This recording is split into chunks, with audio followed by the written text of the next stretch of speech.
Before we start for the day, a few house rules, please. Please keep your phones on silent during the event. Kindly enter and exit the auditorium only between the sessions. Please follow BIC's mandate to keep your masks on at all times while inside the auditorium. Consumption of food and beverages is not allowed inside the auditorium. Just a quick point, after the event, we request you to join us on the terrace for some happy hours, some music, some networking. You will need to take the lift to access the terrace directly to circulate against the other event. A very good afternoon to all of you. On behalf of WiREnet World, I extend a very warm welcome to everyone present today to the first ever Women in Real Estate Conclave. Melinda Gates said, "A woman with a voice is a strong woman." Today marks the inauguration of a safe community for women in the real estate industry. A platform to make our voices heard, a place to exchange ideas, experiences and concerns, to discuss problems and collaborate on solutions, an opportunity to expand your network and make new connections. The seeds of WiREnet World were sown over 4 years ago. This community is the brainchild and hard graft of some of the truly amazing and dynamic women in Indian real estate scenario. Cumulatively, they have over 150 years of experience between them. The support and guidance they received during their careers led their desire to do the same for other women in the real estate diaspora by creating a place where we all have access to mentorship, network opportunities, experience sharing, professional learning and growth, and so much more. This community is for all us women in the real estate universe, whether architects, designers, technical subject matter experts, project managers, vendors, interior designers, marketeers, leasing managers, landscape designers, in a sense, for everyone.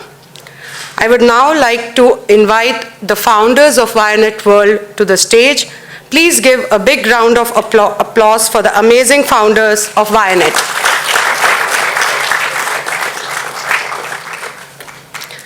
To start with, Renuka Rajgopal. She is the founder and member of the advisory board for WiREnet World. Renuka Rajgopal is a proven corporate real estate professional with more than 25 years of experience. An alumnus of the Harvard Business School, she is a passionate champion of being inclusive and strongly believes that everyone has value. While enjoying her current role as Senior Director Workplace VMware, she also co-leads VM Inclusion India, the Diversity, Equity and Inclusion Volunteering Committee. She is an avid fitness enthusiast and is passionate about education, wellness, mentorship and empowerment. Renuka, request you to please join us on the stage. Thank you. The next person I would like to introduce you is Laila Khalil. She is the founder and member advisory board of WiREnet World. A seasoned management professional experienced in global business operations and corporate real estate strategies for top-tier organizations, Laila's expertise includes overseeing corporate real estate services, property management, and sustainable practices, amongst others. Along with her current role as Director, Real Estate and Workplace Services at Salesforce India, Laila is a passionate advocate for sustainable and environmentally friendly workplace choices and habits, and promoting gender equitable ratios in the corporate real estate industry. Laila Khalil, everyone.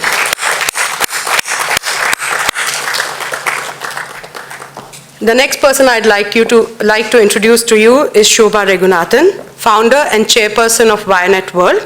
Shobha has over 2 decades of experience in the industry. She has built and led large teams as head of project management business for IPCs and is equally adept at customer acquisitions and retention, business strategy and project management operations. She is an alumnus of SPA, School of Planning and Architecture, New Delhi, and IIM Bangalore. Shobha is a strong believer that the right investment in nurturing people leads to successful execution. As the founder of BuildEd, a management consulting and training firm, she helps businesses structure and coach their project teams and implement project management processes to deliver efficiently. Shobha is passionate about giving back to the AEC industry, mentoring, education, and traveling and arts of India. Shobha.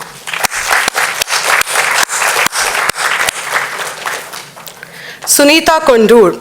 She is the founder and vice chairperson of WiREnet World, an architect by profession and an entrepreneur by heart. Sunita Kondur's design practice, 100 Hands Design, is the force behind the design of BIC, where we are having the event today. The venue. A partner at 100 Hands with a portfolio of work that is recognized internationally, she has a bachelor's degree from BMS College of Engineering and a master's degree from MIT in Boston.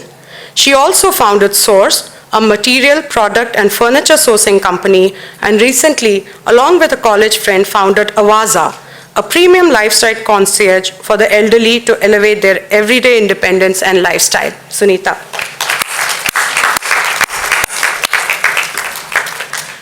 Devanshi Patel, founder and secretary, WiREnet World. A highly motivated and self-driven person, Devanshi brings to the table a unique ability to balance multiple complexities to achieve business objectives. In her current role as VP of Workspace at ANSR, Devanshi leads their planning, design, and execution of enterprise workplaces for all global clients. In fact, it was 6 years ago that she introduced the concept, the idea of WiREnet, and coined the word wire with a vision to build a truly inspirational and integrated platform for women in this domain. Devanshi.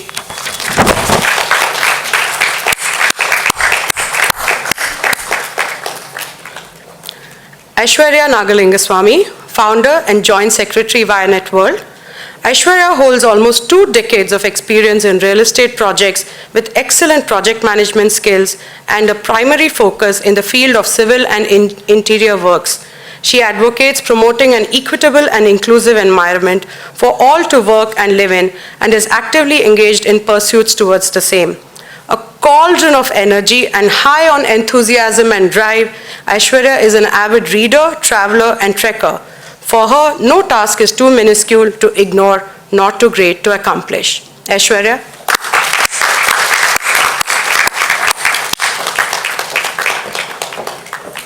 And last but not the least, Fancy George, founder and treasurer of WiREnet World. Fancy is a veteran in the workplace industry with over 3 decades of experience watching workplace evolve with various international and multinational companies, designing and strategizing workplaces for global Fortune 500 firms located in India. In her current role as the CEO of Thomas Associates Workplace Design, she is passionate about connecting and designing from an empathetic and humor-centered community point of view. Fancy?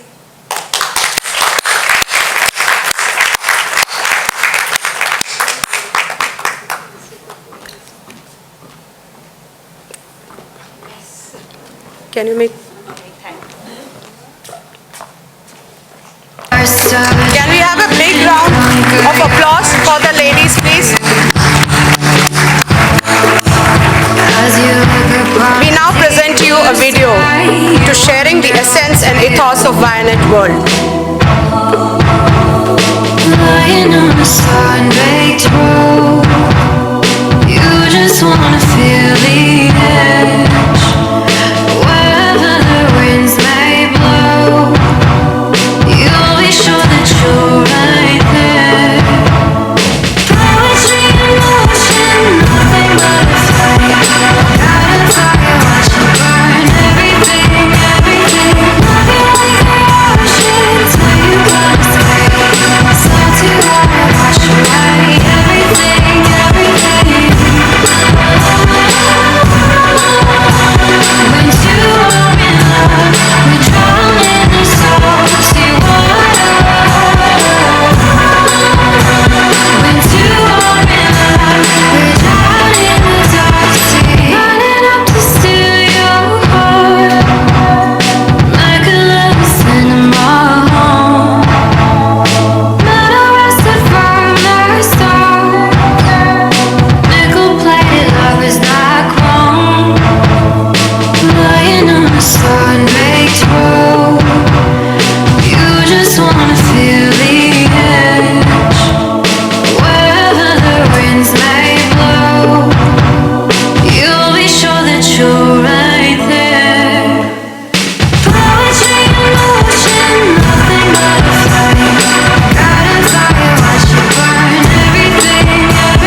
Very inspirational.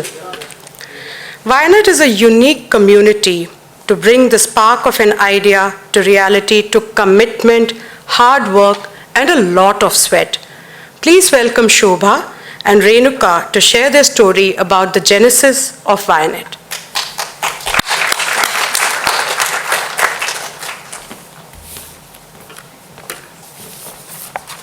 Thank you, Sushma.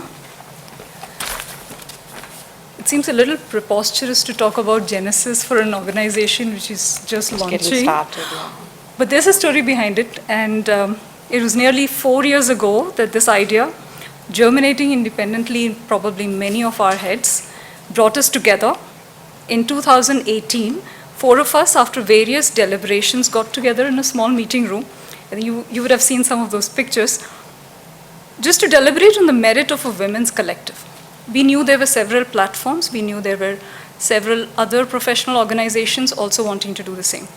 We explored various possibilities, from affiliations to seeking support from the industry, and finally came to the conclusion that if we expected change in our workplace, we need to lead that change.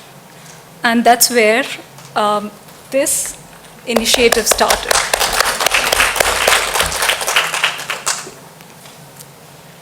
Yep. So initially when we started, we are talking about 2017, we were a group of 4 and immediately made it into 7. And that is the team that you saw just now on stage, and they are the founders. We call ourselves Live Wire. It's active discussions, animated discussions. You can see things going up, things going down, and then keeping silence, and then coming back together. Everything happened. It's all fun at the end. We really enjoyed all those discussions. I think that's what really made us sustain together, going through the highs and lows and then coming back as a strong team. That really made us sustain, and I really want to salute all of them who made this wonderful journey happen, and here we are at the start. So then in 2019, as we knew that we were staying together, we can do it, we started putting small groups together. We had our breakfast meetup, some of those videos were there. A group of 20 or 40, we came together and we had our brunch, talk sessions. We survived through that. 2020, COVID, kept silence for some time, and then we said we'll start off with the virtual meetups. Finally, we registered ourselves, and as of 2 months before we registered, and that's how WiREnet World came together. So thank you all for our immense support, bringing it, making it happen, putting your suggestions, putting your thoughts together, and all the inputs that you've given us really made it strong for us. So thank you. I really want to thank this team who really made this happen. We are all there. From 4 to almost 200, it's been a interesting journey, and like Renuka said, it's all of you who made it happen. Before we say anything further, let's take a look at the context very briefly. The real estate sector, and when we say real estate, just to clarify, it's not just developers or development, it's also architects, engineers, construction professionals, CRE professionals, FM professionals, academics, the whole gamut of the building industry. If you look at the industry, we are contributing 16% to the GDP and growing at about 8% year on year as of 2018. And we have close to about 55 million workers in employment. This is by far the second biggest industry, as you know. And one of the problems that we're dealing with today is that of skill shortage. It affects all of us in our day-to-day lives, in the way we function, and in the projects that we want to complete on time and in budget. And this problem, we believe strongly, can also be addressed by getting the talented women that we are missing out on. So 30% of the workforce is currently women, which is not a great statistic, but 65% of that is actually made up of unskilled labor. So when you look at the skilled professionals, that number is far less, almost about 10 to 12%, which is not great by any standards. Our colleges are producing 4.5 lakh engineers and architects every year, and a good percentage of that are women, though we would like it to be a 50-50 ratio in engineering colleges, but in architecture, I think it almost is 50-50. But only 24% of that actually take up employment. So there is a talent drain right at the beginning, and we will talk about that subject a little bit more in one of our panels. Going forward, as we climb the ladder, we see that drain only increasing. And there's something that needs to be done to that, because at leadership level, where diverse voices, ideas, thoughts, decisions really, really make a difference, construction clocks about 1% to 2% women. That's where the change really needs to happen, and the change needs to start maybe all along. And every woman in this room probably has faced this situation of being the only woman in the room. It feels awesome in the beginning, being the first, being the only one, but it's, in the long run, believe me, it's not something great. It's not something you look forward to. You always want to be the first, not to be the only one. Renuka. Yeah. So Shobha spoke about the challenges. There are opportunities, and I think it's across the board, across the levels, across the segments. It's horizontal, it's vertical. I think there is, and some of us are privileged to work in women-friendly workplaces. Some of us may be working towards it. Some of the companies have women-friendly practices. Some of the organizations are working towards it. I think that's what we really want to look at here. One segment that we really want to look at is seeing that how do we share these best practices across the board? How do we make sure that, how do we exchange these ideas? How do we come together as a platform? How do we work towards it? Make it more, if there are workplaces who are looking towards strengthening it, how do we work towards sharing those ideas? And I think this platform is one such great platform that can bring all of that on board. And that's one. And at the same time, there is also a need to guide. There's also a scope for mentorship. It's not only a mentorship, I would say reverse mentoring as well as mentoring, both ways. Imparting skills as well as encourage and being the catalyst for change. Be able to transform the industry. I think these are some of the things that we are looking at, bringing that awareness, transforming the community. So we look forward to all of that as we build this community further. Yeah, like Renuka mentioned, I think some of us are privileged to be where we are today. And I think that sense of privilege also demands of us to give back to the community. And this is where WiREnet, at WiREnet, we bring our vision to make a difference. We believe we can improve diversity in real estate through mentorship, knowledge sharing, career guidance, increasing visibility, and bringing positive role models to the front. In partnership with corporates, small businesses and practices, and with institutions, we hope to make a change. I want to quote Indra Nooyi here, really like what she said in her book. The future of work is women. And I think this is where we are today, and we hope to make that difference. So for us, this is the start of our journey. And reaching here would not have been possible without all of you coming together. And when we spoke about it, you shared your ideas, you shared your concepts, some of you shared your challenges and the opportunities that we have. All of us really all of that really enabled us to be where we are today. Start of the journey, we are amongst almost around 200 of us who are there in our informal WhatsApp group that we created over the past 2 years with all the brunch sessions and all the references that were made. And across the cities and from different cities, we have come together almost a group of 200. We plan to take this further. We really want all the support that you're giving us today to continue. And as we grow from strength to strength, we really look forward to having a strong relationship in the community and taking it further. Thank you. Yeah. Thank you.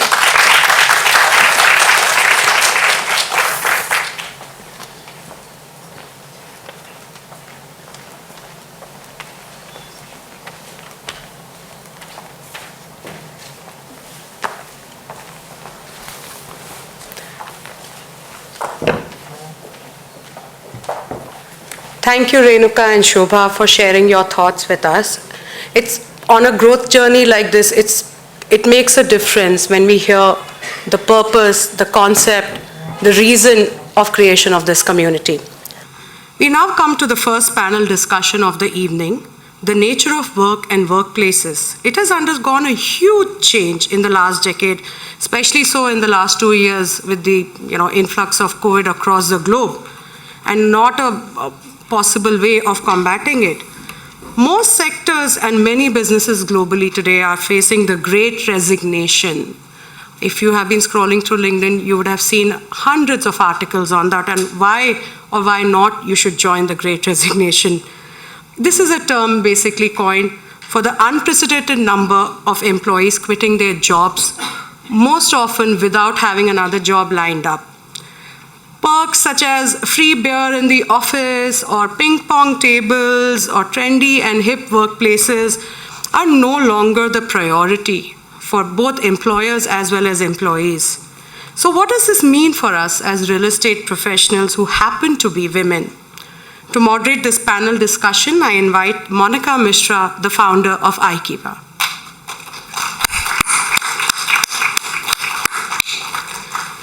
Monica brings over 20 years of experience in the hospitality and real estate industry and is passionate about building brands, high-performing teams, sales, and high-quality service delivery.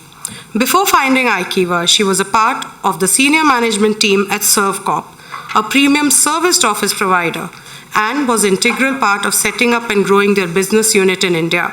She has also held senior management positions in boutique hotel chains and has set up small hospitality units in major metro cities across India. Over to you, Monica.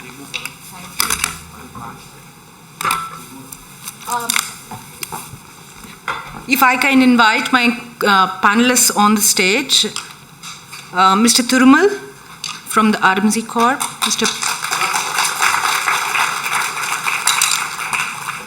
Mr. Prakash, Ms. Gayatri,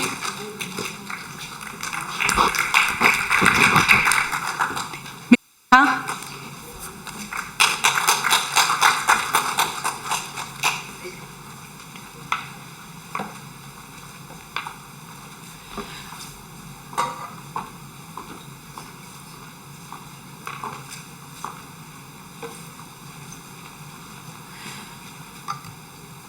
Ladies and gentlemen, thank you so much for joining us. And the topic of the panel today is the future workplace and work in workplaces and the emerging roles that it holds for women in real estate. May I request the panelists to introduce themselves, because I believe you do the best justice to Hello. Yeah, hi, I'm Thirumal Govindraj. I am the Managing Director from RMZ Corp, and I manage the asset management and revenue business for RMZ Corp. I run a social enterprise which works with construction workers. Hi, I'm Neha Pagaria. I run a platform called Jobs for Her. It's India's largest platform to accelerate women's careers. I am A.N. Prakash. I'm the Managing Director of A.N. Prakash Construction Project Management Consulting Firm. That's it. Thank you.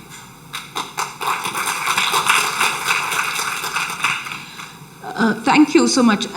So what we'd like to start with the discussion is to actually understand from your perspective how workplaces and work has evolved, especially like we just discussed with the onset of pandemic and what it holds for us in this industry. Yeah, hi. I'd like to thank the organizers of WiRE for having us here. I think it's a fantastic platform for women in real estate. As an organization, we've been, working and trying to improve, the representation of women within all different, we've always had a high representation on the design side and on the architectural side, but, obviously on the construction and project management side also. So, workplace has been evolving. It's not something which has got disrupted or it's something which has changed drastically during the pandemic. I think it's been an evolving environment. I think real estate providers need to change the overall environment for companies to also grow. So a lot of the companies who came in the beginning, like the Microsoft, some of them have their own campuses, some of them have gone into multi-tenanted buildings. But I think what's very important, and I think in 2012, we as an organization really looked at what actually drives B2C. Everybody delivers and talks about B2B. You talk to the company, and the company talks to the developer, and then, you provide a solution. I think what the step B took was, how do we engage the B2B2C, so the actual users of the park? I think that gave us a huge, it gave us a differentiator in terms of, how companies made decisions. It also gave us insights into what people want, what employees, when they come in, what do they, they want. Companies were providing a lot of infrastructure, but if we provide the infrastructure, how it makes it different. The pandemic obviously has, has made some change, but I don't think anybody has the correct answer on the pandemic. I don't think anybody has stressed their assets yet. Everybody is still working from home. Everybody's come back 10%, 15%, 20%. So I don't think anything's going to evolve so drastically till people stress their assets, they understand what employees actually go through, how they're going to, everybody's been talking about a lot of different aspects about, increasing seat counts or reducing seat counts, increasing, flexibility. But I think there's a lot more to happen. And I personally feel that the change is going to come in only once, everybody is back to work and we understand actually how the environment plays with what the employees want. I think organizations want something, employees want something. So, that's something which we are still toying with. We are building we're putting in all the back-end infrastructure to ensure safety, but how it's going to actually, the environment going to evolve is, I think the jury is still out there on that. So if I can summarize, you're saying workplace evolves, speak with the customer, not just the business. Assets are not yet stressed, but we'll really come to know what will happen to this industry once all of us come back in terms of design. But if Gayatri, I can ask you a very different angle from supporting the social cause to getting women at construction. How has workspace evolved for them over time, and what is the impact of pandemic for them? So I think firstly, women at the front line, that is the workers, women in construction sites have actually dwindled. If I look at 2007 to 2019, even before the pandemic, I would say there is almost an 80-90% reduction in large sites. So you have families who were coming in. Earlier also women were never skilled. They were, I normally call it in the housekeeping domain, That is, they would take out the jalli, they would clean after the mason work. So all those, a lot of it is also because of the automation which has come in, which has resulted in women actually being, families don't come in now. They come in as single men migrants. So I think that's one place where you've seen women in construction actually reduce at the worker level. The second is across, if I could say, support services, so you talk of electricians, plumbers, fabricators, any of these, or painters, which is not in the construction, civil construction, women were never there, they are still not there. So women are not there in these sectors at all. I do believe a lot of women are come in at the education level. If I look at civil diploma, at the ITI as well as civil diploma, but it doesn't translate to the workplace. So I think there is a lot to be done there. Do you foresee a change with the onset of pandemic for the good or the bad? Not audible. Okay. Do you see a change with the onset of pandemic, whether good or bad? You said the number I think it will not happen here unless contracts are going to be given. So it's a business decision which will have to be there, where we'll have to consciously say women-led contractors have to be there. So how do we say that, I don't know if affirmative action is the right thing to do. Oftentimes it is, it's a double-edged sword. But it is necessary, at least at some levels, for us to have the contracts given. And it could be in allied, in the construction sector, it could be in the allied also, because a lot of things are not in the core construction, but in allied also, if we could do it, it will add value. Neha, if I may ask, how do you see jobs emerging? How has there been impact on work and workplace? How has it changed with pandemic from, the aspects of really hiring, and how do you see it for women? Sure. Frankly, when the pandemic hit last year, it felt like the biggest disaster when it comes to women's careers, because exactly like you said, we saw women dropping out in huge numbers because they were getting even more burnt out by the fact that now the physical boundaries that you had between work and family and home had gotten completely eradicated. Yeah, and if the woman is at home, she was just expected to take care of everything along with the job that she had to play. And of course, you know, with schools being shut and mothers suddenly becoming teachers as well, and with companies firing in such large numbers, women were very often the first to be let go. So all these matters made things much worse, and actually female participation in the overall workplace in India dropped from the already low 20% to 15.5%. But what ended up being the biggest crisis for women's careers has now become a huge opportunity for women in the long run. And the reason for that is because, like somebody said, that the future of work is women, and they quoted Indra Nooyi. The reason for that is because the future of work is also diverse and flexible workplaces.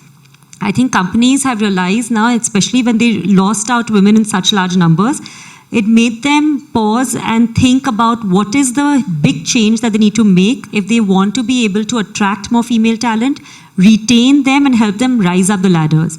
So we are seeing at JobSaha companies putting in huge amount of effort to actually nurture and attract female talent. And in fact, I think the WiREnet network is a great example of that also, right? People coming together to realize, hey, we need to solve this problem. How do we do that? Also, suddenly flexibility is not an alien concept anymore. And I know, of course, it's much more difficult in a physical economy business like in real estate or in construction or in development.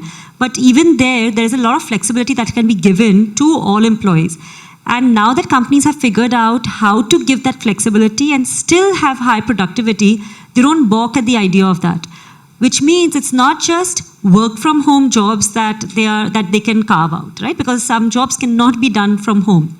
But in terms of having flexibility for timings, right? Everybody doesn't have to report at that particular time and leave at that particular time. Or some days where, say, at least people who are working in the offices, some days that they work in the office, some days they work at home. So that kind of flexible mindset is making a huge impact when it comes to be able to get more women in. And frankly, the longer the pandemic continues, even now, you know, companies, like you said, are still at 10 to 20% of getting people back.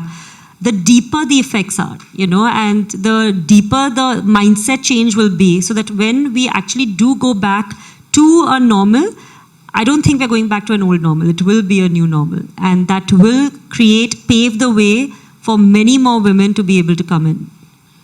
Neha, just a quick question here though. Have you seen that similar impact in real estate for women as well, or just industry at large? So this is across industries, okay? But when it comes to real estate, it is more applicable to office jobs. When it comes to physical jobs, construction-related jobs, it's still a crisis. It's still in the crisis situation. There, a lot of effort needs to be done in order to be able to get those women back, like what you're talking about, the ones that we have lost. And again, I think there are lots of lessons to be learned over there from, say, the manufacturing industry. And the manufacturing industry is already doing a huge amount of effort when it comes to programs, initiatives, policies, to be able to get women, not just in urban India or in tier 1 cities, but even in remote areas. How do they get more women to come in and participate? In fact, you'll be seeing so many reports about so many manufacturing facilities which are now women-run only. You know, so they're removing a lot of stigma when it comes to these are the jobs that are for women and these are the jobs that women can't do, versus saying that every job can be done by a woman. Mr. Prakash, what are your perceptions and experiences as to how work and workplace has really evolved?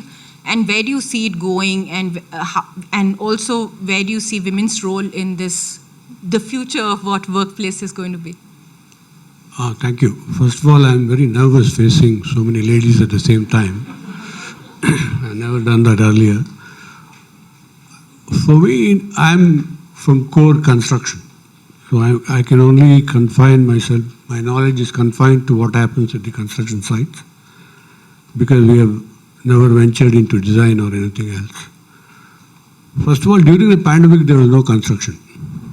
So there were hardly any ladies, or neither the ladies nor men, involved in to talk about what happened during that. But the greatest thing that we could see was, of course, Neha mentioned about the ladies having to teach and having the children about it. But also the advantage was that we could meet at any time possible. We could find out what time is it convenient for you. Of course, including the New Zealand's Prime Minister, we have the children shouting at the back, and yesterday Neha's children were also there. But that sort of a thing is there. But I don't see much difference in what has happened in the workplace, particularly in the construction field. We had workers and we had women working. I mean, I do have a couple of engineers in my own organization. We didn't find much of a difference in terms of what happened during the pandemic, what is happening now. I didn't find it. Do you see the future changing, Mr. Prakash? I mean, is it... the future is in the hands of the ladies. I'm telling you, I just mentioned yesterday that I would like to see one day the whole auditorium full of these ladies. See, I was mentioning that despite the fact that we want to encourage them, and tell them, because in my organization you have to be on the field. So when we talk to these girls, the first question they ask is, what sort of a work do you have? I remember day when we had a few girls, we had employed them and sent them to the site. They came completely masked everywhere, and then we couldn't say whether it's the same ladies who interviewed. But that's the fear that they have got to the construction site. If I have to engage them at the construction site, they have to be ready to go there. And that is what I'm saying. So the future is in their hands. I've got Dr. Ashwath here, who is a teacher here. So I would like them, as a part of the academics, you should tell them that if you have taken civil engineering, see, the spectrum of civil engineering that is there is not known to them at all. Most of them think that they have to go to the design. A lot of work to be done at the construction. So every cubic meter of concrete that you pour, you need at least 10 engineers. So if that is the proportion that you have got to be ready to go to the site. So I feel that it is in the hands of the girls and the ladies, that they have to say, okay, I'm prepared to go there and put in the hard work. As she was mentioning, even the workers, lady workers are diminishing. We can't have the engineers not going there. I can understand the workers not going there for various reasons, but definitely it's in the hands of the girls. And I see it, definitely there's a good future if they come up and say we're going to work. So we have two perspectives here. Mr. Thirumal said that there was very little impact in terms of contraction in the real estate piece during pandemic, but like Mr. Prakash said, there was a significant drop in construction. Mr. Thirumal, do you actually see this growing, staying same? How do you see the demand in this industry really changing, especially with regards to the amount of jobs that this industry actually provides to workers and across different spectrum? See, I think what Mr. Prakash said was that construction slowed down. It didn't stop. It stopped because the government didn't allow you to work. Otherwise, I'm sure most of us would have been working. So the industries, so the construction started as soon as the lockdown went away. So I think the labor's back. I don't see, the industry, losing, quantum of space. I think every project which was launched in 2018-19 is going in for completion. So I don't see that changing. So there is enough and more real estate coming in, the residential market. So there are two distinct, markets for us. It's the commercial real estate and the residential. We don't track the residential, we don't do residential, so I won't speak about residential. For us, it's mostly commercial real estate. So commercial real estate, if you talk to most corporate real estate people, there's so many of them in the room, nobody has stopped hiring. Everybody has been hiring at the same pace they were hiring before the lockdown. So they are, and I'm sure a lot of them are struggling with culture, a lot of them are struggling with employees coming. Why the attrition's gone up? Because people have no connect with the organization. So today, if you don't give me, I'll go somewhere else. So I think they will come back. Like I said in the beginning, I think the return's going to be faster than we expect if everything goes normal. So I don't see the industry slowing down, because if hiring is at the same pace, people are getting, organizations are hiring and new organizations are coming into the country. So I'm sure we're not going to have a 2019 kind of a year.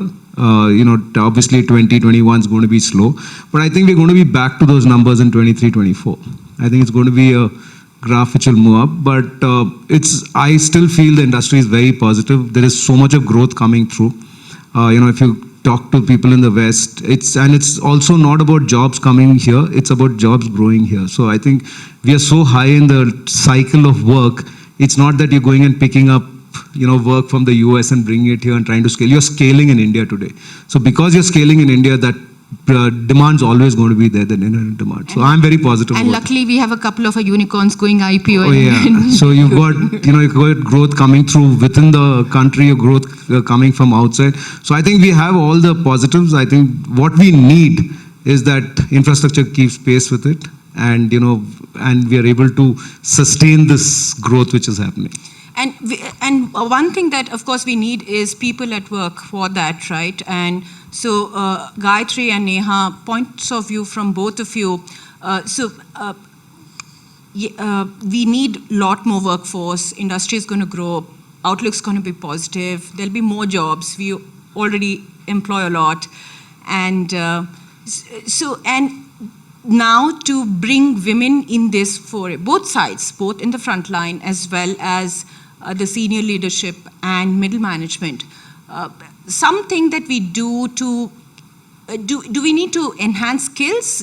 Is that something that can be addressed to bring more people in this industry, Gayatri? Because so I'll restrict myself to the core construction and not go beyond that. As I had said, women were not there. It has nothing to do with the pandemic. It was anyway dwindling. So if women have to come in there, we need to change the entire way in which we're working, right? So contractors need to be able to bring. Today, how does it happen? A labor contractor in a site goes and brings workers in. So there is an empaneled set of workers with the major contractors, and they further subcontract and subcontract. So in that subcontracting layer, we need to be able to bring in. That is the only way that at the worker level and the supervisor. So this is the labor contractor, labor plus material, whoever takes the contractor. At that level, if you need skilled people, I think it's a huge task which has to be undertaken. It is not it's in my opinion, nothing to do with the pandemic. It was not there before, and it needs to be, if we do, we have to do it as an action item. That's the only way that it will come in. Possibly the pandemic could be one thing that could happen is if we change the living quarters. The way in which workers stay today, those living quarters, if we make them more inclusive or separate, like PGs for women kind of stuff, if we have, because security at site was one of the reasons why families stopped bringing women. I remember, a decade back, it was actually, we'd hear horror stories there. Today, because women are not there, you're not hearing any more, creches are not there, those things are not there. You've eliminated the women to eliminate problem, but that's not the answer. So I think that's where I would restrict myself to say that we need to do it, but it is about a generational change. It won't happen quickly. Like you do women in STEM at the higher level, you need to at this level bring it in. Saying what does it mean for somebody who is, and I also believe construction sites are becoming automated also. I'm hearing if drywalls are coming in, it's not as bad for women to do. The amount of bulk work has come down. So it is, possibly we need to look at the work allocation and then look at where women will come in. Neha, how do you see in terms of skill enhancement needs for women to be ready to take up the other foray of jobs that are available and would be available in plenty now? Sure. So I think, we need to look at it from a three-pronged approach. One, we need to look at opportunities. Second, learning. And third, community. So if you look at just within opportunities, we need to make sure that companies are putting in a lot of effort to create opportunities specifically for women. So for example, a lot of companies that we work with have specific programs for women who've taken a break in their careers and want to restart their careers. So they have returnee programs which are exclusively for women who want to get back to work. Now, by doing that, one, the communication that they send out is very strong that we want you back to work and we are welcoming you back. And then they put together different facets in their program, for example, mentorship or buddy or, to help them ramp up into coming back. And many of these returnee programs, by the way, are put together as internships. Okay, the way you take an internship when you graduate from college, a returnee woman can take an internship in order to get back to work after a long career break. And those have been very successful. Similarly, if you look at opportunities for another very important cohort of women, which is for women in leadership. So till you don't have enough women at leadership levels in real estate, you're not going to see the kind of systemic change that is required across the workplace to get more women in. So companies are now putting in a lot of effort where when they have leadership openings, how can they find and attract a woman leader to come and join their company? Now, if you look at the learning piece, again, like you mentioned, upskilling is extremely important. And this is an area where women just do not devote any time to do. After they have graduated from, I'm at graduation levels, we have equal participation of women, right? Like you also talked about how we have so many engineers coming out of our colleges. But later on, by the time they are done with their first shift, which is their job, it's time for the second shift, which is their family. So they don't at all invest any time in upskilling themselves. So making sure that there is enough structured upskilling programs that companies are providing. And many companies, for example, are using the CSR budgets to put together upskilling programs for women. Yeah, so training programs. So it might not even necessarily come with a job, but at least that woman gets upskilled. So you're basically adding on to the pipeline, to the talent pool of women for the entire industry. The third area is community, and that's very important too, because at the end of the day, one of the big reasons why our female participation rate in India is so low, and by the way, it's at the level of Afghanistan and Saudi Arabia. That's how bad it is, yeah. We are at 20%, which is Afghanistan and Saudi Arabia. China is at 60% and USA is at 55%. And there's no problem at the education level, yeah. We have as many women graduating from colleges as men. But the big challenge over there is the societal messages, the societal mindset that we are always pushing to women. So, I mean, for example, if you have a woman who's interested in graduating as a civil engineer or mechanical engineer, she might be pushed more towards architecture, interior design, because that might be more family friendly in the long run, right? And she doesn't have to then, go as much and stand on that site and work there. So the community aspect of it, where we are all involved, is in giving that kind of signaling and messaging to women that this is a great job for her as well. Showcasing the women who are actually in it, and which is why a network like this is so important. Because for other women to realize that, hey, this is actually a right platform for me too. And look, there are so many other women who are doing it as well.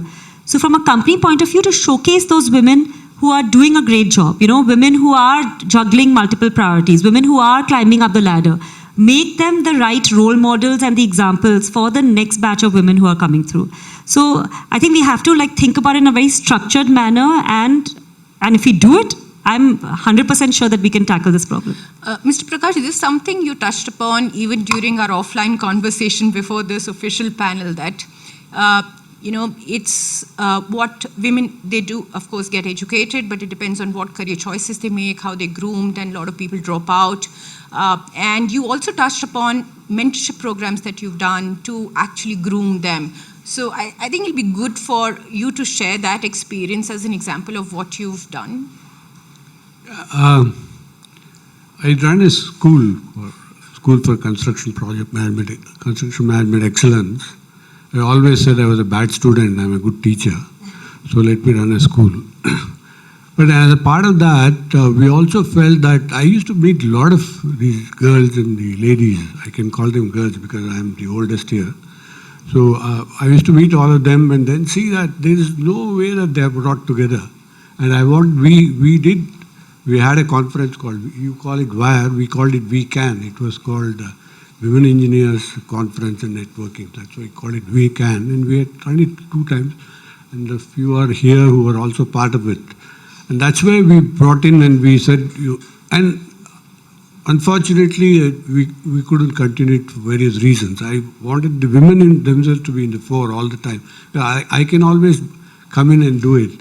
So we do want to train them, and we are also, I think Shubha mentioned, they are a privileged few here, but we are forgetting there are a lot of them who are not privileged. There are a lot of people who come from a lot of girls who come from rural areas. Their background is totally different.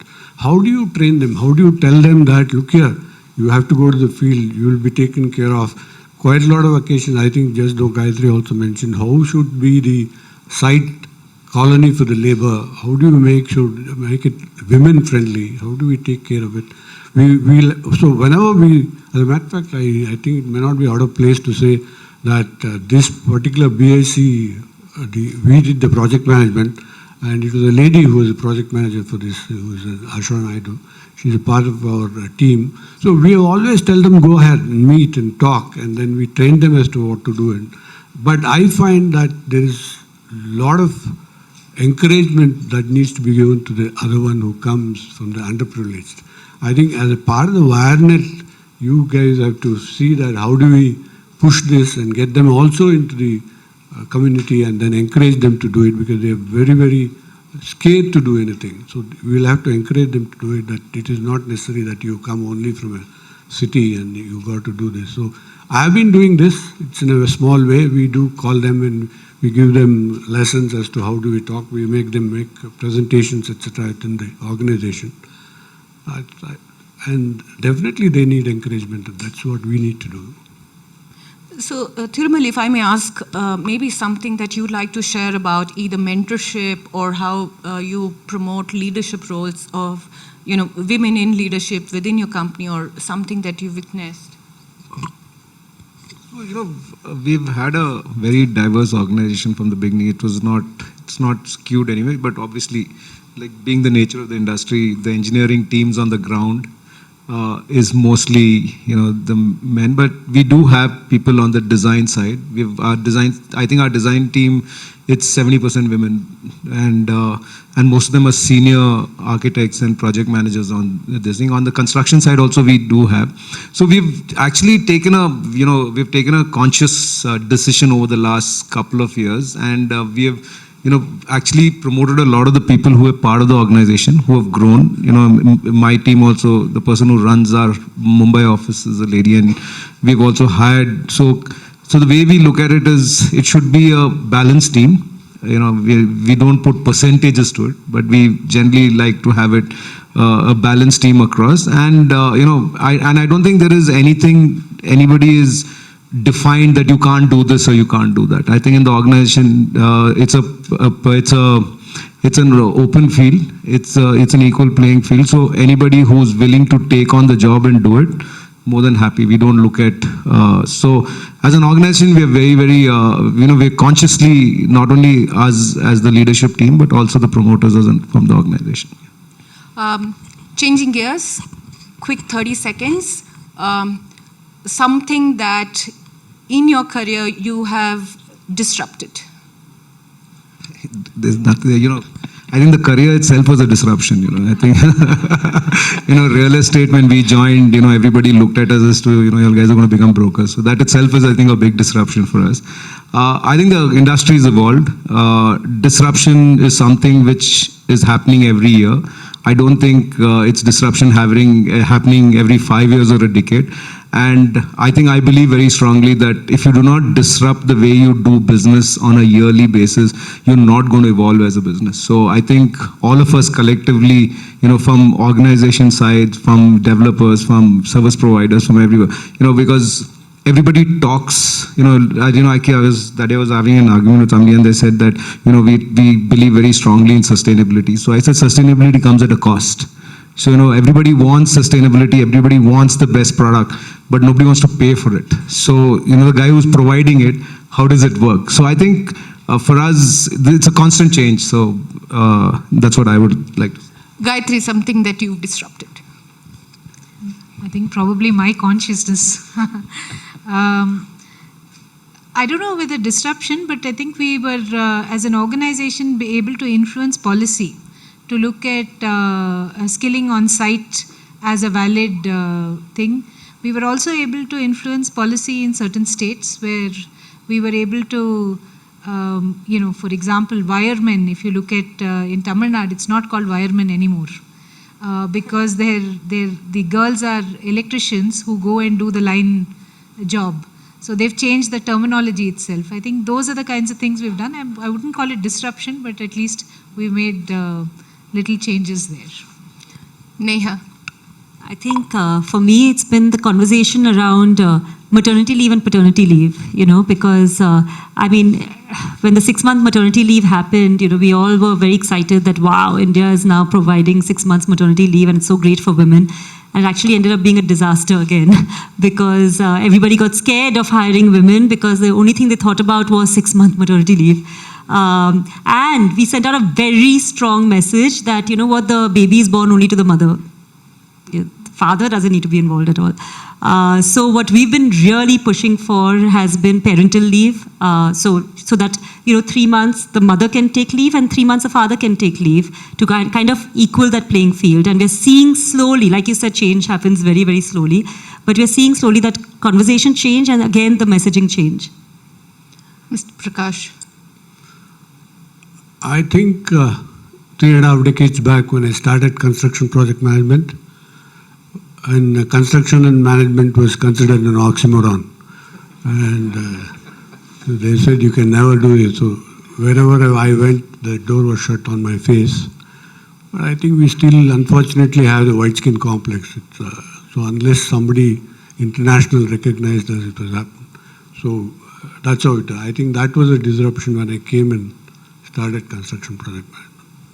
So while we do the closing remarks of this panel, of course, industry is here to stay. It will grow and continue to grow and employ a lot of people, and certain affirmative steps that each of our panelists who come from a very, very diverse diaspora are talking about that touch different aspects of real estate industry. And like I'm sure all of you've seen, it's very, very different what each one of us have witnessed and experienced. So still my takeaways at least are look at what allocation of work to whom that makes sense, look at skill development, look at mentoring, look at what we can take as affirmative actions ourselves. And one resonating message to all the founders of WiREnet that a network like this, WiREnet, so we come together and actually support the women. From all these very serious conversations, we now will wrap up with a very, very quick fireside. So, Thiru, one word that describes future of real estate. Like I already said, disruption. Disruption on real estate. I think that's going to be the one word which will always keep it going. One woman you admire. Yeah, that's it. There are too many of them, yeah. So, yeah, I know. Thanks. Gayatri, your favorite word or phrase? Sustainability. Okay. Desserts or salads? You look at me and you know it's desert. Neha, for you, you knew you had arrived when, or maybe you believe you will arrive when? When we reach 50% participation in the Indian workplace for women. Exercise or sleep? Sleep always. Mr. Prakash, who would you rather be if not yourself? Myself. I have not seen anybody else. I think I love myself. But I would like to answer that question. The woman you admire? Yes. I'll tell you, this is Mrs. Chandavaka.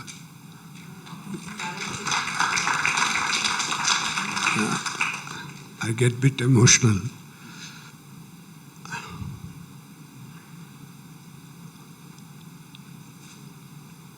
She's the lady who encouraged me 36 years back. And Nina is here. Her daughter-in-law is here. I built 2 houses for her and I showed her what is project management. She's the lady who really encouraged me. And the next one is the lady worker, the construction worker, the lady who works. Well, that's a wrap for us. Thank you so much for joining us.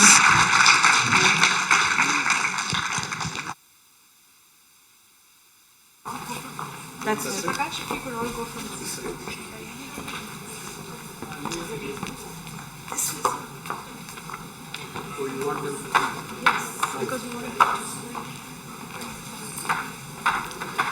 you so much, Monica, Tiru, Gayatri, Neha, and Mr. Prakash. That was indeed a scintillating discussion.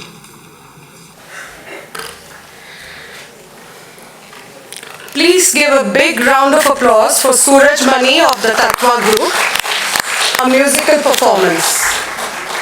Suraj, can we have you on stage, please? Suraj began his career as the frontman of the Indian band Mother Jane.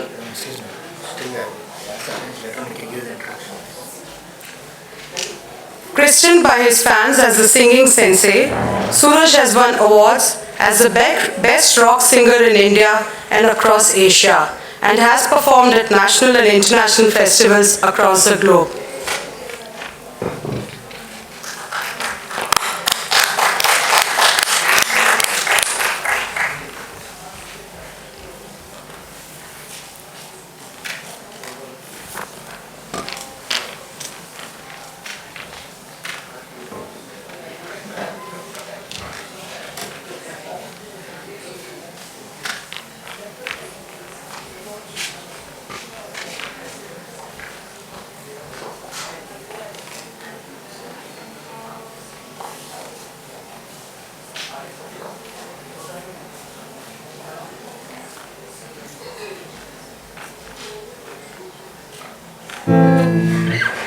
Check, check. All right, good evening, everybody. Congratulations for making this happen in a post-COVID world. And who better than the women to actually make all these things happen? So here's to. My name is Suraj, and I'm a friend of Fancy. Fancy is an architect, one of those kind people who, when I came in Bangalore in 20 years back, I was an air conditioning engineer. She was very helpful, helped me to get some of my first projects. And so when she said, "Can you do this gig for me?" I said, "Of course, I will do it for you." And yeah, so I hope you guys have I'm told that I'm supposed to be the icebreaker. I don't know what that is, but I shall sing a few songs. I hope you have a good time. The first song is actually about living in the here and the now, something which is very important. I think what happened during the COVID is that most of us realized we don't have any control over our lives. That was the hard part for most of us, because the feeling that you don't control everything in your life actually causes stress. Ladies and gentlemen, let me reveal to you, you do not have any control over your lives. Just live in the here and the now. If you take care of the present, you already take care of the future. This song is dedicated to the Buddha, because he was the first person who said that the only place is here and the only time is now. And so I wrote this song called Tathagata, which means he who walks in the present moment. I hope you enjoy it.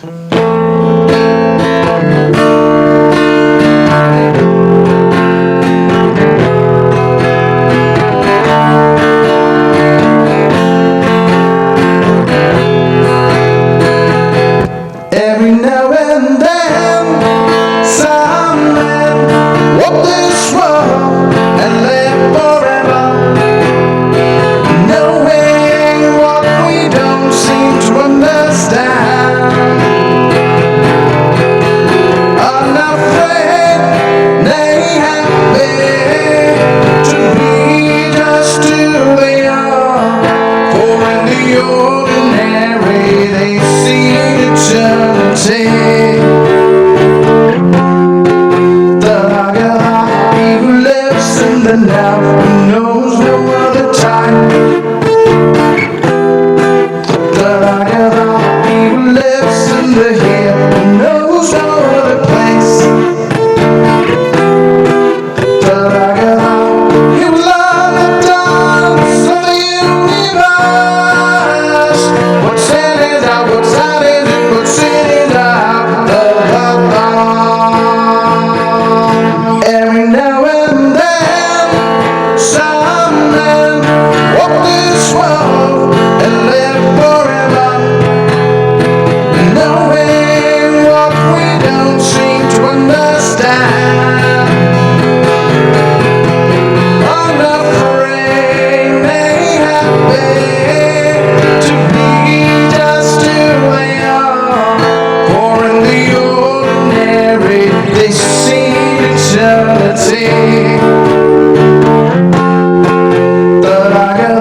He who lives in the now, who knows no other time. He who lives in the here, who knows no other place. You love the dance of the universe. What's happening now? What's happening? What's happening now?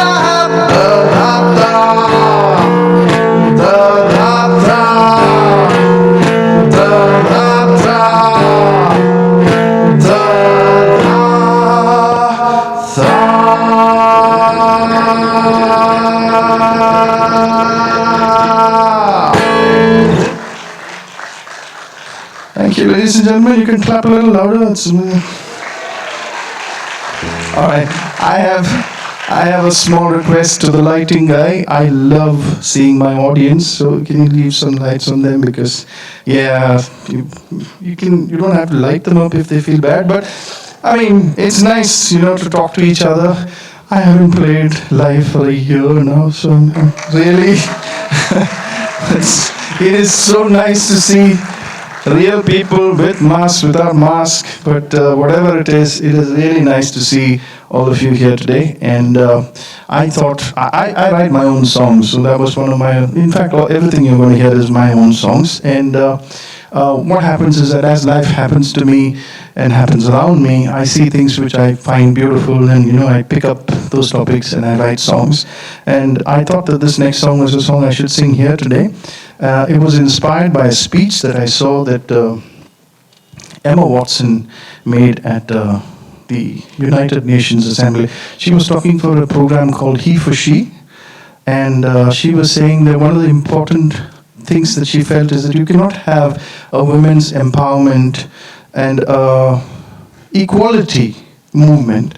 She says you cannot have that if you do not have the men also invited. And I thought that that was very important, because she said, you know what, I would want to invite my father, I would want to invite my brother, because these are good men. And they should be here, they should feel welcome, because they are the kind of men that we need by our side. And I was like, oh, thank you for saying something like that. And this song is to celebrate the women, and it is written, I just loved the speech. Next day in the morning I woke up and I wrote these lyrics and put a melody to it, and I'm going to sing it. It's called Inadvertent Feminist.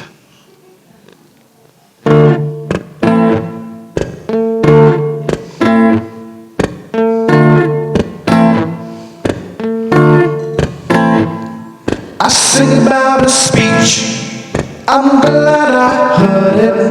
It ventured to call me an inadvertent feminist, as in someone who is sensitive but yet far from weak, as in someone who is strong but not aggressive, not a beast. I sing about a speech, I'm glad I heard it. The sum and substance of which I now repeat. It appeals to you, it appeals to me. He for she, he for she.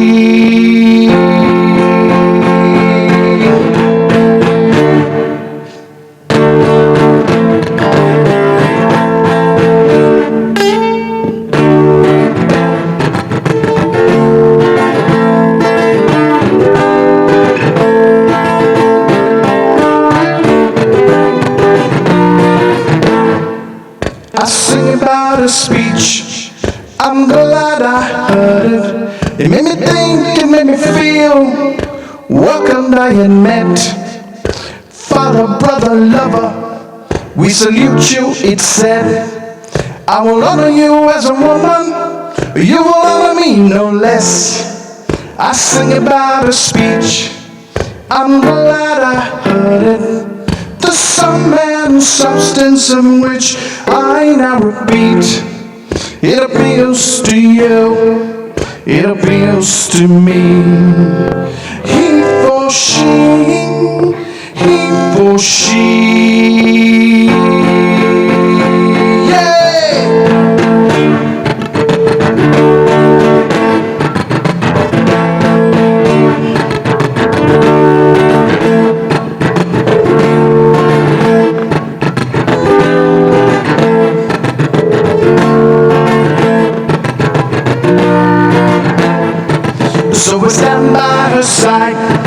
inadvertent feminist, and I say gender is a blessing, it is not a prison, yet I stand by his side.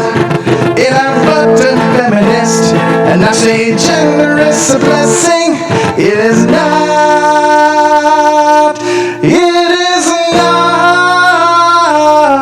a prison.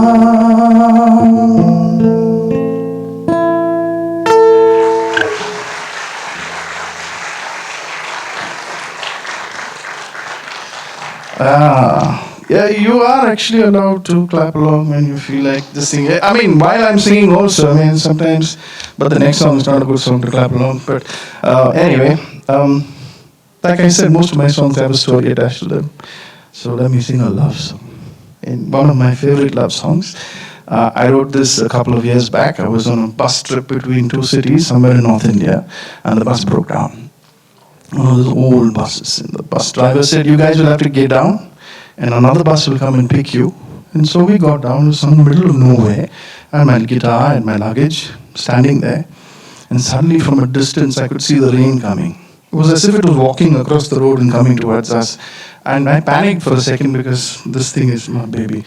And I was wondering what I was going to do. And I'm standing there, and suddenly the fragrance of the soil hit me. You know what happens just before the rain, no? You get that petrichor, what they call. And as it hit me, I said, "Oh my God, I have to write a song about this." And so 5 minutes later, I'm in the next bus, and I'm wet, but I'm typing away the lyrics in my phone. When suddenly it occurred to me that, why does the soil do that? The soil is supposed to be on the earth. It is always on the earth. But then just before the rain, the soil rises. And I said, yeah, this might be a wonderful song to make a love song. Because in the presence of certain people, we break all our rules. And so I wrote this song, and it's called Ignoring Gravity.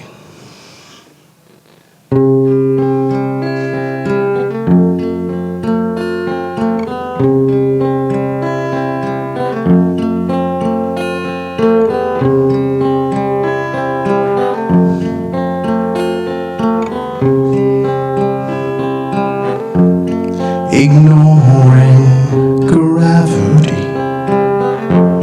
ignoring gravity, ignoring gravity, ignoring gravity. There's a fragrance to the air that curls and spirals around me, or soil that rises to meet the rain willfully. Ignoring gravity, ignoring gravity. There's a line where a shower stops.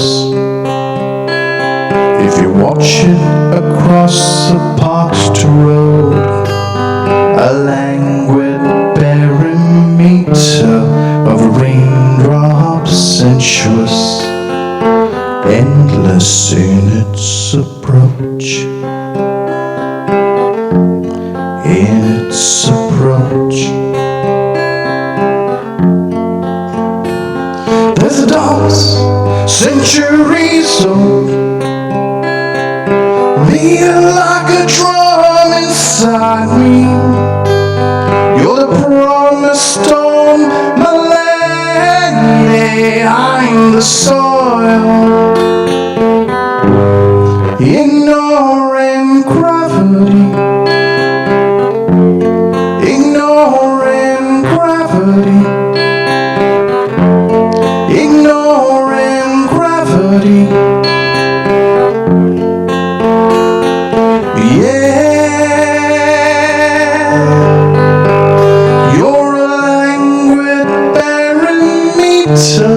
Of raindrops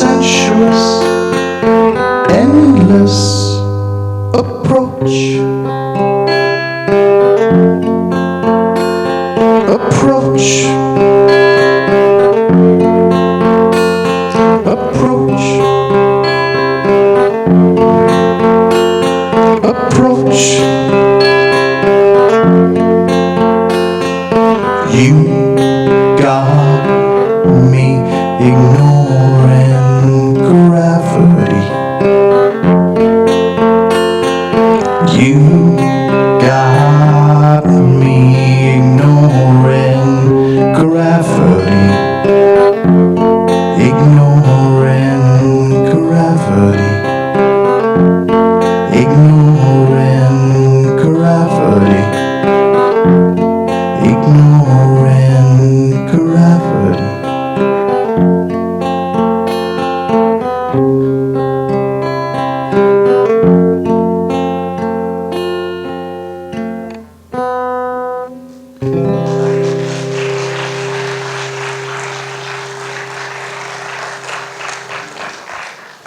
Thank you. By the way, if you want to listen to these songs, I'm on Spotify, Apple Music, whatever. Just search for Suraj Mani. I've released about 15 songs as a solo artist. Before that, I used to be singing with a band called Mother Jane for a long time. I was, who was that? Anyway, that is a younger generation, somebody over there who shouted there. Or it could be a really old generation guy. One of the funniest things that happens to me at shows is I'll go and do shows someplace or the other, and I'll have this old guy with beard, balding. He'll come and say, "I heard your song when I was in the 10th standard." And I'm like, oh, bloody hell. But yeah, it's been a wonderful thing to be an artist in this country. I mean, it's challenging for sure, which is why I have a day job. And my day job is something that I get from the industry, from the real estate industry. So for all of you who feed me, thank you. You're also feeding my songs in a certain way. And it's lovely to be here. I don't know how much time I have anymore. Huh? Yep. So that is perfect. Thank you so much. I hope you have a good time, and thank you.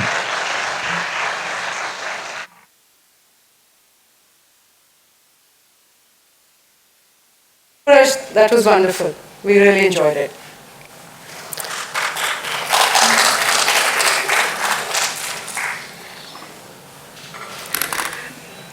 Today a community of a couple of hundred, tomorrow a movement, a change. Please welcome Fancy George and Devanshi Patel to share all that can be expected in the future from this.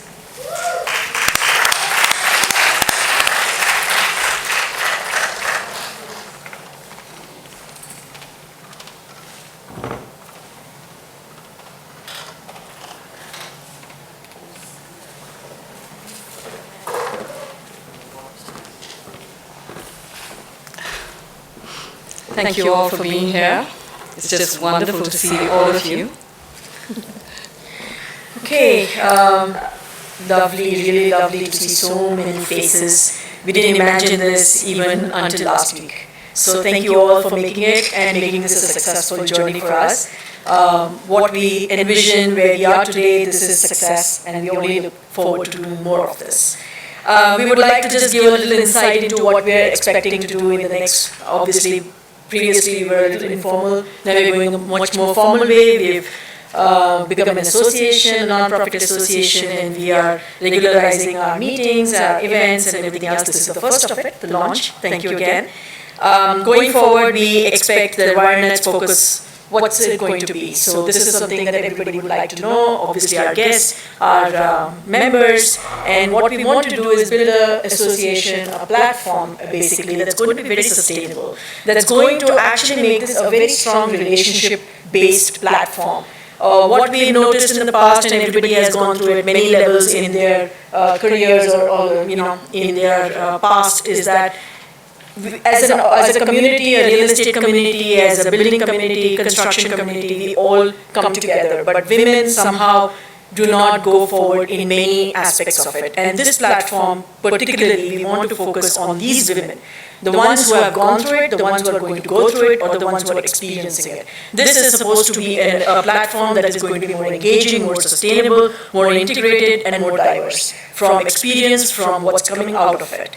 And it gives the opportunity to everyone, if you want to learn, if you want to mentor. I know Shobha and Renuka also mentioned this in the past, but this is what our focus is going to be for the next year. Our events are going to be much more focused on making it more productive from a perspective that everybody gains something out of it. And as corporate partners, we definitely see a unique opportunity. We do want to see that, it's not just an individual brand that's coming out of it, but this brand goes much more beyond that. In the corporate world, we all face this at some point or another, that we do want to do something, but we don't get that opportunity, or we don't see the opportunity. Much like everybody else said, you need a partner even if it's a male partner who's going to identify with you, with your cause, and give you that platform. So this is what we're going to be focusing on, and most of our events are going to be looking towards that. Yeah, so over the next year, so we're just going to kind of go over what members can expect in terms of membership. So we have access to an exclusive community of leaders. So in most of them, actually, if you look at them, it's like between 20 years to 30 years of experience in the industry. So you have access to that kind of knowledge. Women with extensive experience. And so also opportunities for growth through learning programs. So that's, I think Devanshi mentioned that to some extent. So we're going to have that as well. Industry relevant information and experience sharing. It's all going to be put together in some sort of a format, and we will be sharing all of that really soon with all of you. Access to job opportunities to a notice board, because we find that, there are jobs out there, but for some reason we're not able to connect the right person to the right job. So we will try and make that a little more easier for you. A membership platform and a series of events in collaboration with some of the finest institutions in India and the world. As a first, expect us to see us at the Design Guru. So that's Kavita Shastri, who's sitting right there, Triple ID. So we're going to be, doing an event with them in December. And also, women members share their insights into this. So basically, that's it. We're just going to try and work with different platforms like this. So it's not just Triple ID, but there will be other platforms as well. So we encourage all of you to join us to expand your professional journey and expand your knowledge, become a leader, mentor, enhance your network, stay connected, stay inspired.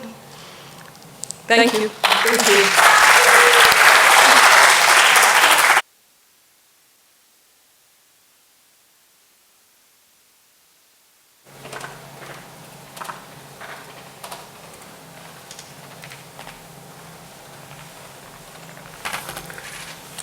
We now come to our second discussion. Choose a job you love and you'll never work a day in your life, said Confucius. Our second panel discussion today gives an opportunity to peek inside what sustains the passion for their work for our panelists and how they harness it successfully. To moderate this panel discussion, I invite Priya Shyam, founder and director of Design Sync Collaborative. Priya has a degree in architecture from the prestigious Sir J.J. College of Architecture, Mumbai, and a master's in building engineering and management from the School of Planning and Architecture, Delhi. With 2 decades of experience and urban regenerist at heart, Priya has molded Design Sync into a unique collaborative enterprise of experts, doing jobs from design, interior design to architectural aspects of infra projects. Today, Design Sync is one of the few firms in India bringing in the sensitivity of art, urban design, and architecture into interiors and infrastructure projects. Transforming spaces is Design Sync's collaboratives' agenda for the next decade. Priya, over to you.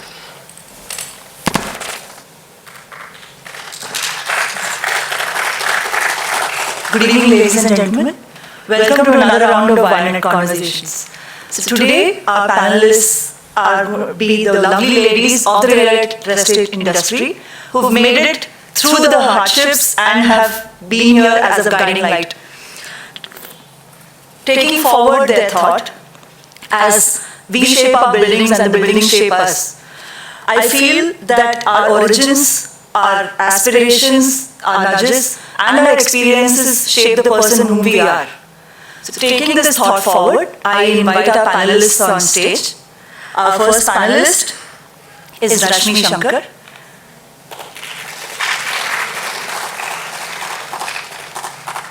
Rashmi is a veteran FM professional, alumnus of the prestigious Symbiosis College of Management Studies. Rashmi started her career from the Oberoi Group. She's been in various organizations, held various prestigious positions of management with Hutch, Thomson Reuters, Honeywell. She's currently the General Manager and Head of Facilities Management India and Bangladesh for Wipro Limited. Welcome. Our next panelist is Sapna Shivkumar. Professor Sapna Shivkumar is the principal of Mysore College of Architecture. After her B.Arch from Bangalore University and her M.Arch from Mysore University, Sapna went ahead to pursue management studies from Karnataka Open University as well. With her primary interest positioned in academics, over the years of professional experience, Sapna has led MSA to a school bringing out architectural graduates who eschew the normal grounds of traditional form. Welcome, Sapna. Our next panelist is Manjula. Manjula T is the CEO and principal consultant of Aditi Building Engineering and Services. A civil engineering graduate from RV College of Engineering, Manjula found her calling in public health engineering and firefighting design. Prior to founding Aditi Building Services, Manjula was an assistant director at Potential CMARC Consultants and an associate vice president at Total Environment Building Services. She is also an advocate for promoting teaching firefighting services to women across Karnataka. She will hold a session for WiRE soon. Our next panelist is Kavita Shastri. There are few in the auditorium who do not know Kavita. So,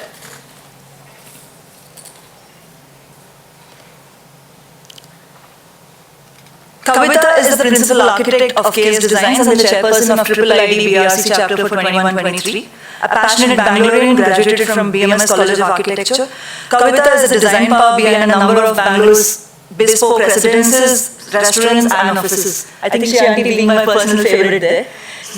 So welcome Kavita. Among all the hats she dons, she is also leading Design Guru, which is a big platform for people like us to showcase what we believe and what we want to take forward. Welcome all panelists.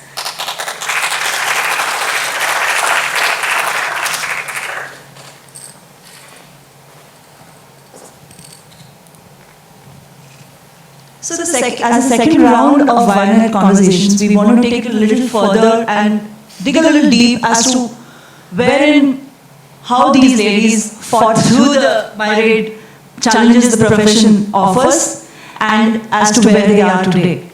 I would like to start with Rashmi, a little talking about, what are your origins, how did life shape you, and what are the things, what has led you to the person you are today?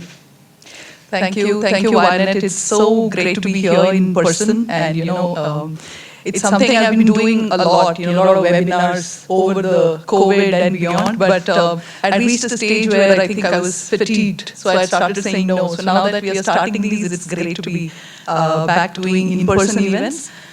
So to your question, I think it has to go right back to schooling, right? And I remember finishing my 12th and being forced into the traditional, I think to a lot of us it was engineering and either becoming a medical professional or engineering, right? Those were the only two options that were there. So I was being forced into it, and I said, and I don't know where I got the idea. There were no, Googles and all the access to technology those days. But somewhere I heard about hotel management, and I said I want to do that. And being the ultra-conservative family, Malayali family that I come from, my parents, my uncles, everyone had a say in it apart from me. Or rather, I didn't have a say in it, that's how I should say. So I lost a year in the bargain. I joined physics graduation because I was sort of, I refused to go for the entrances. So I said, I'm not doing that. Whatever you do, I'm not doing that. So I ended up wasting a year, at the end of which, for my first time in my life, my dad was called college by the class teacher and advised that if you want your daughter to do something with her life, you better allow her to do what she wants. So I think, after wasting a year, that was my aha moment, I realized that going forward, if I want something, I have to believe in myself and stand up for it. So that's where I think the foundation of what I later became was laid. And I think I continue to say no to things that don't appeal to me or I don't want to be doing. So that's just it. Thank you. Thanks, Rashmi. Sapna, so what was the turning point in your life and how was your origin there? I was fortunate enough to get the choice of my career. So I did what I wanted. And I think the choice of the course made a lot of difference. The kind of education, or should I say, not going to class, I learned much more. Architecture at BMS, we learned to fend for ourselves. And that's what sort of made us into the people that we were, because we just found ways of doing it. And we didn't go through the usual grind, but we learned from realities of life. We learned at offices. We learned through travel, because we were not really going to college. In fact, I tell my students I did my architecture in peace. Today it's a lot more pressure, but what we learned, and we learned by making mistakes, which we don't probably as parents or teachers, we don't allow our children to do now. I think I was fortunate enough to have been given the time to do it and learn from my own mistakes. So that has been, yes. Aditi, apart from being a professional, you're also an entrepreneur. So the journey definitely has a lot to do with it, and there has to be some spark which would have guided you to be there.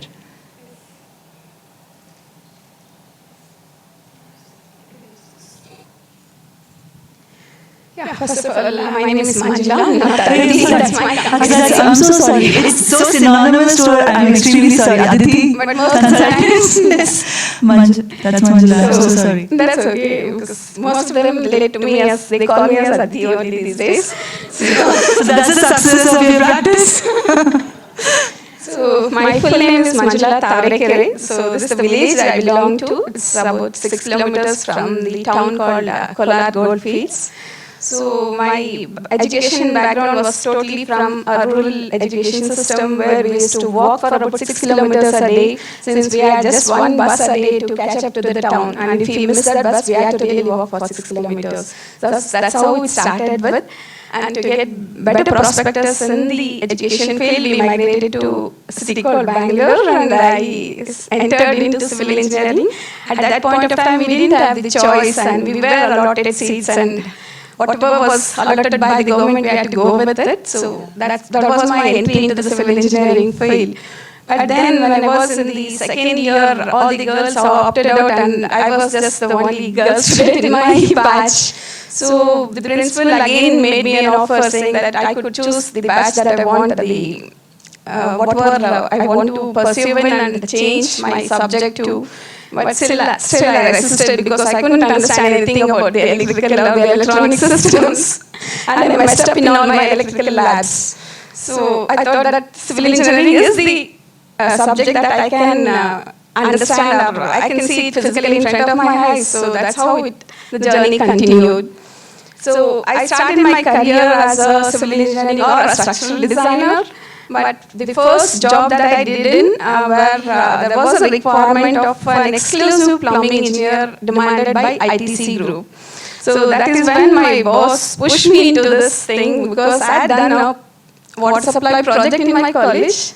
So that's how my world of plumbing began, with water and water technology.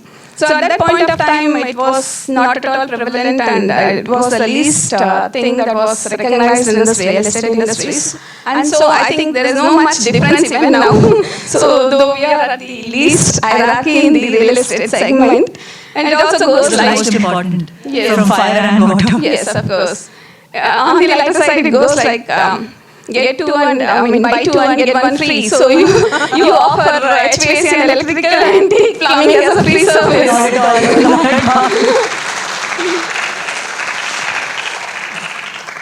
So I think plumbing is still evolving, and the recognition that is required for the need of water or the fire that which I am dealing with is slowly evolving. Yeah, but it's still happening. So to continue my journey, like I think in 2005, I came out of a bad marriage.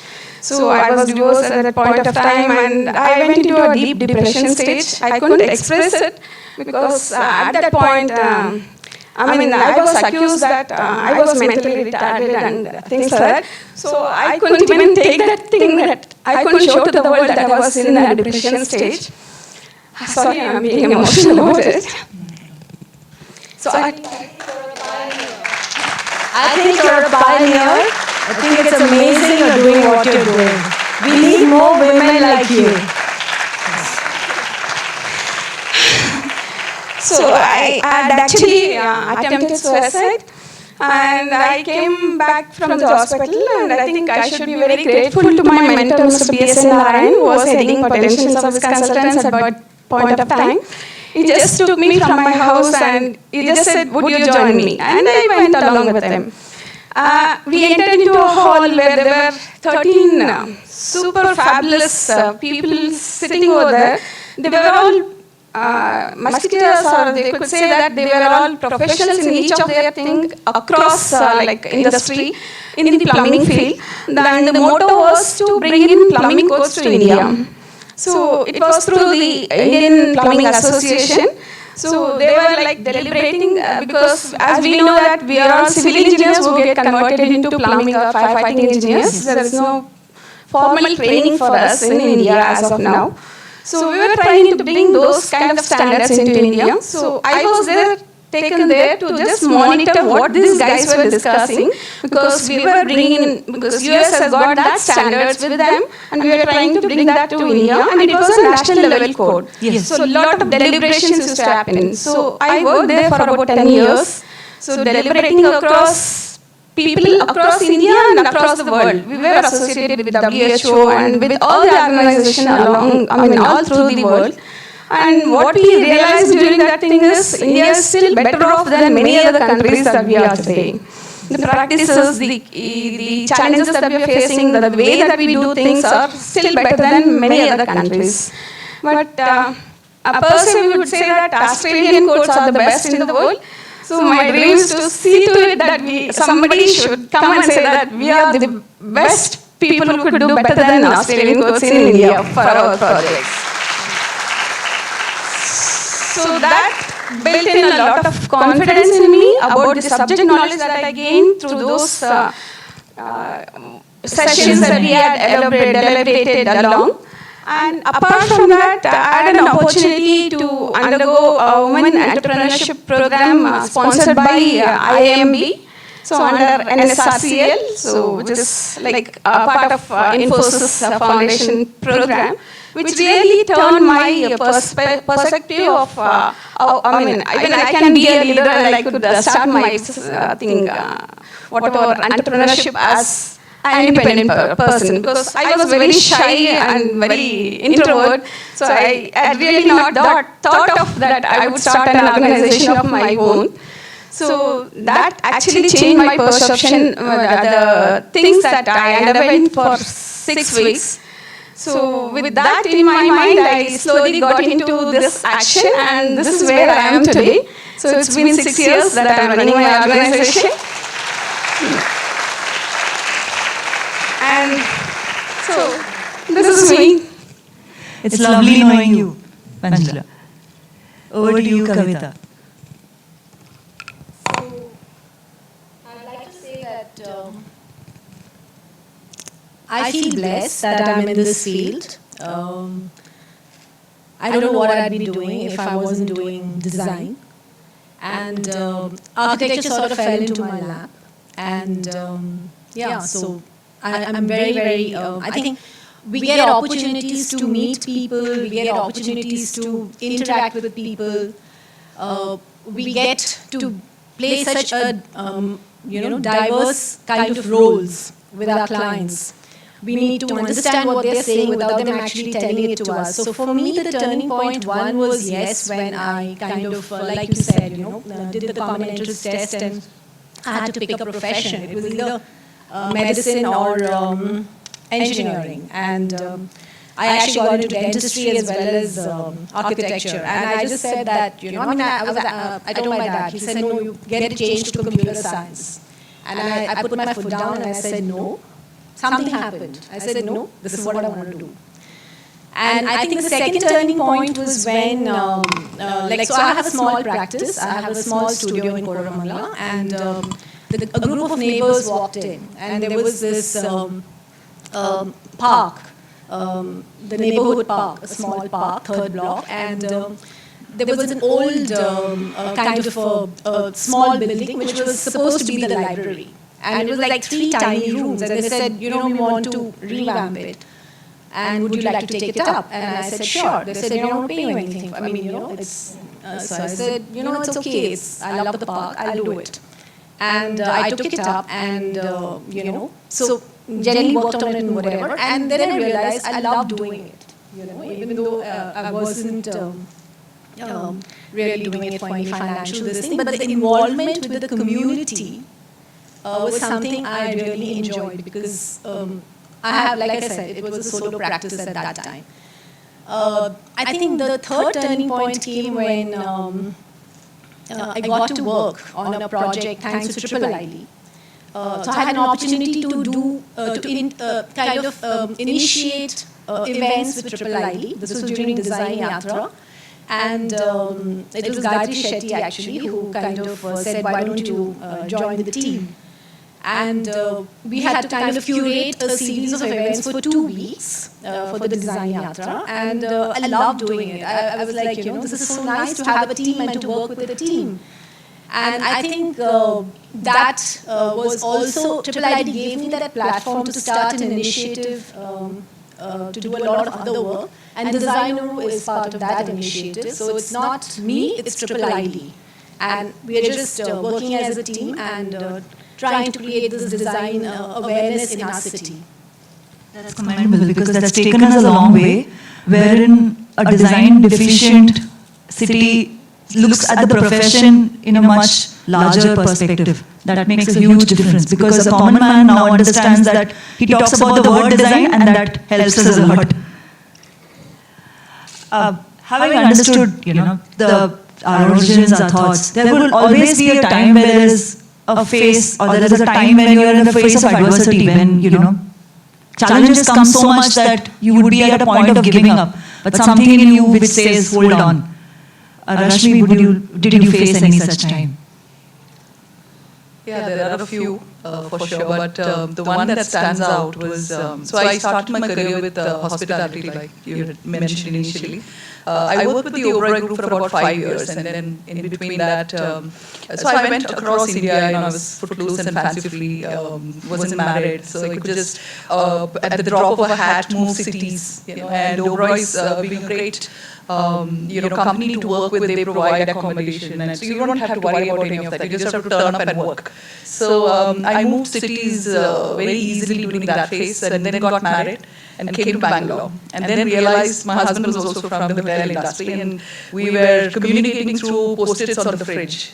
And then I realized this wasn't working for me. So naturally, I don't know if it was luck or what it was. I hadn't even put a resume together, but a corporate job sort of came up, and they were looking for someone with the Oberoi background, and that's how I got into facilities. And those days it was called administration. I joined the company called Hutch, which is today Vodafone.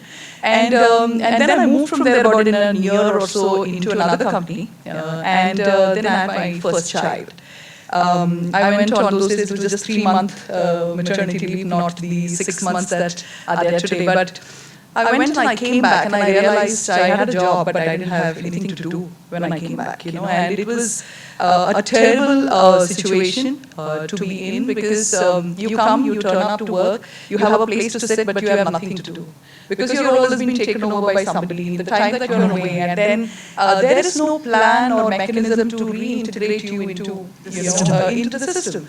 And I felt it acutely, because I like to be engaged, I like to work, and be doing something that's meaningful. And not leftover or something that just came up. So I had to literally carve out a role for myself. create a job description over a chance conversation with a leader who was setting up a technology center. And so had I not done that, it was a point, I would say it was a very low point for me. Before it reached that, I was very close to quitting. And it was just a culmination of everything. You're a new mother, you don't know what you're doing. You're getting used to the whole system of taking care of a baby, and you're not an expert. You have all the support, but you have sleepless nights and things that who wants to be changing diapers when you could be doing something else? But you're doing all of that and still turning up for work.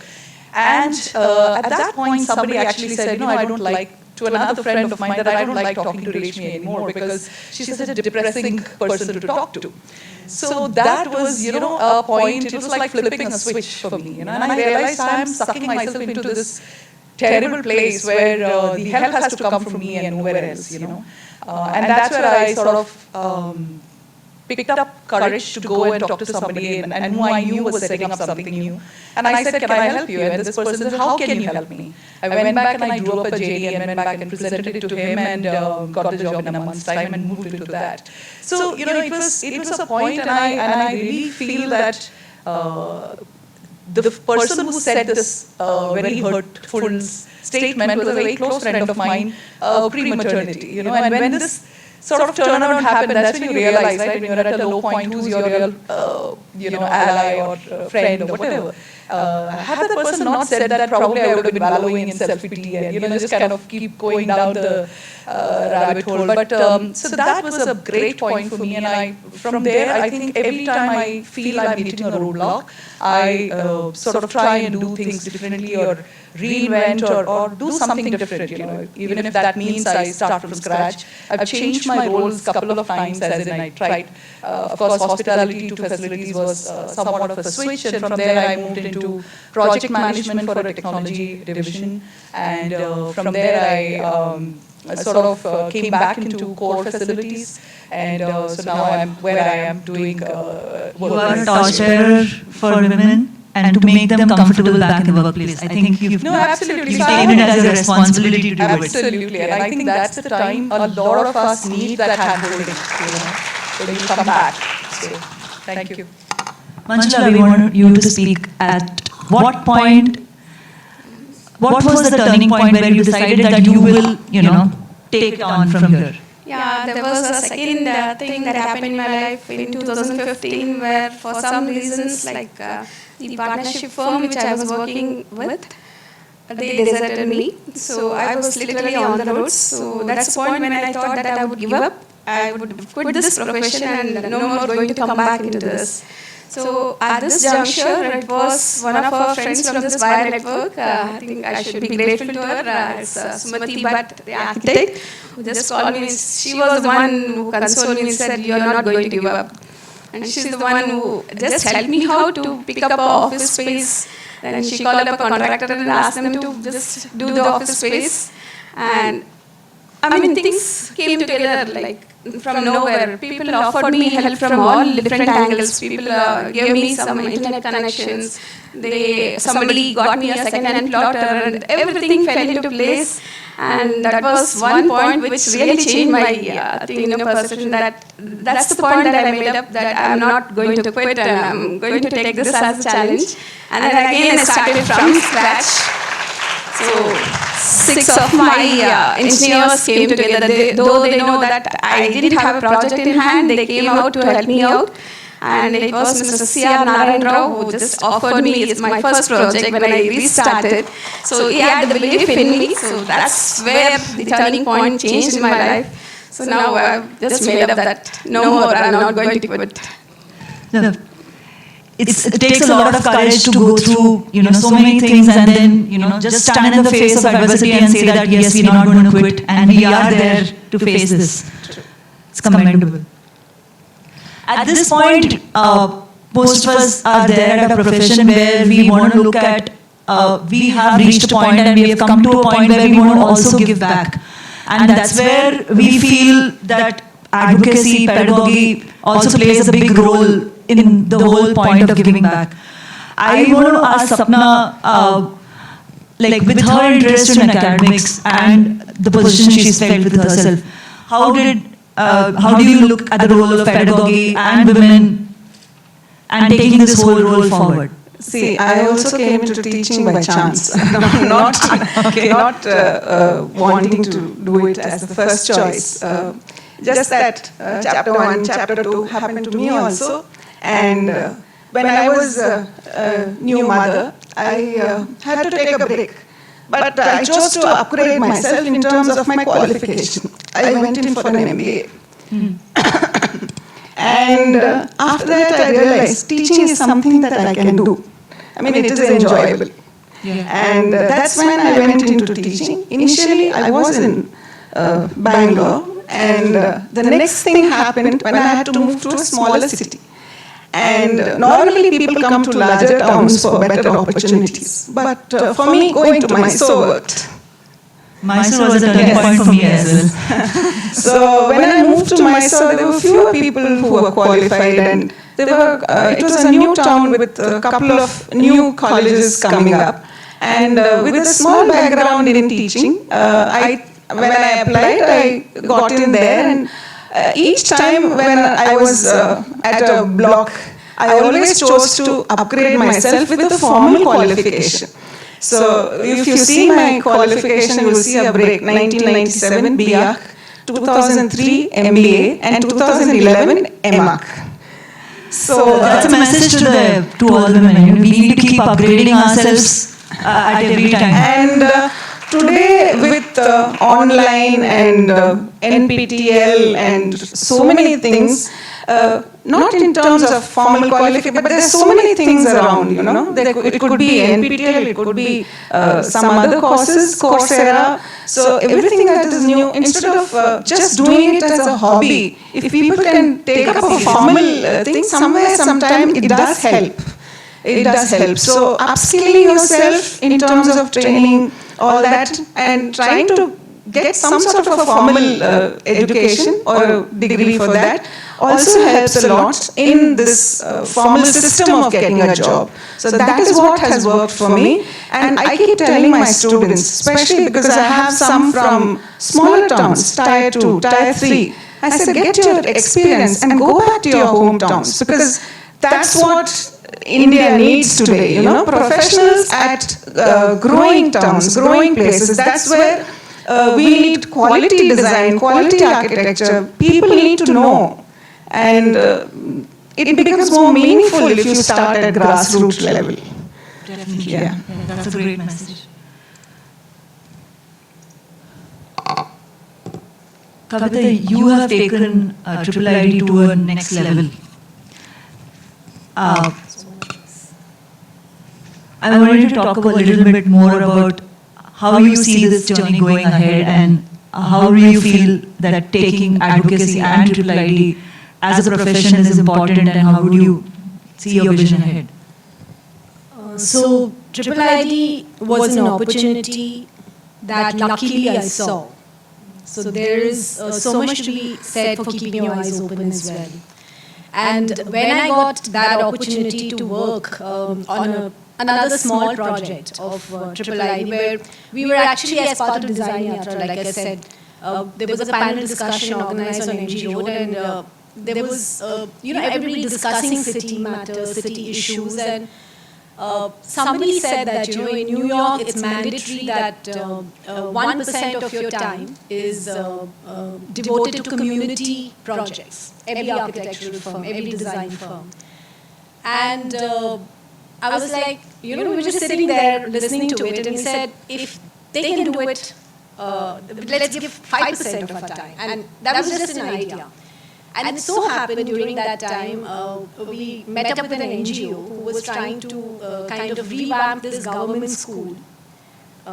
And Triple ID got involved in that, and I kind of drove that project.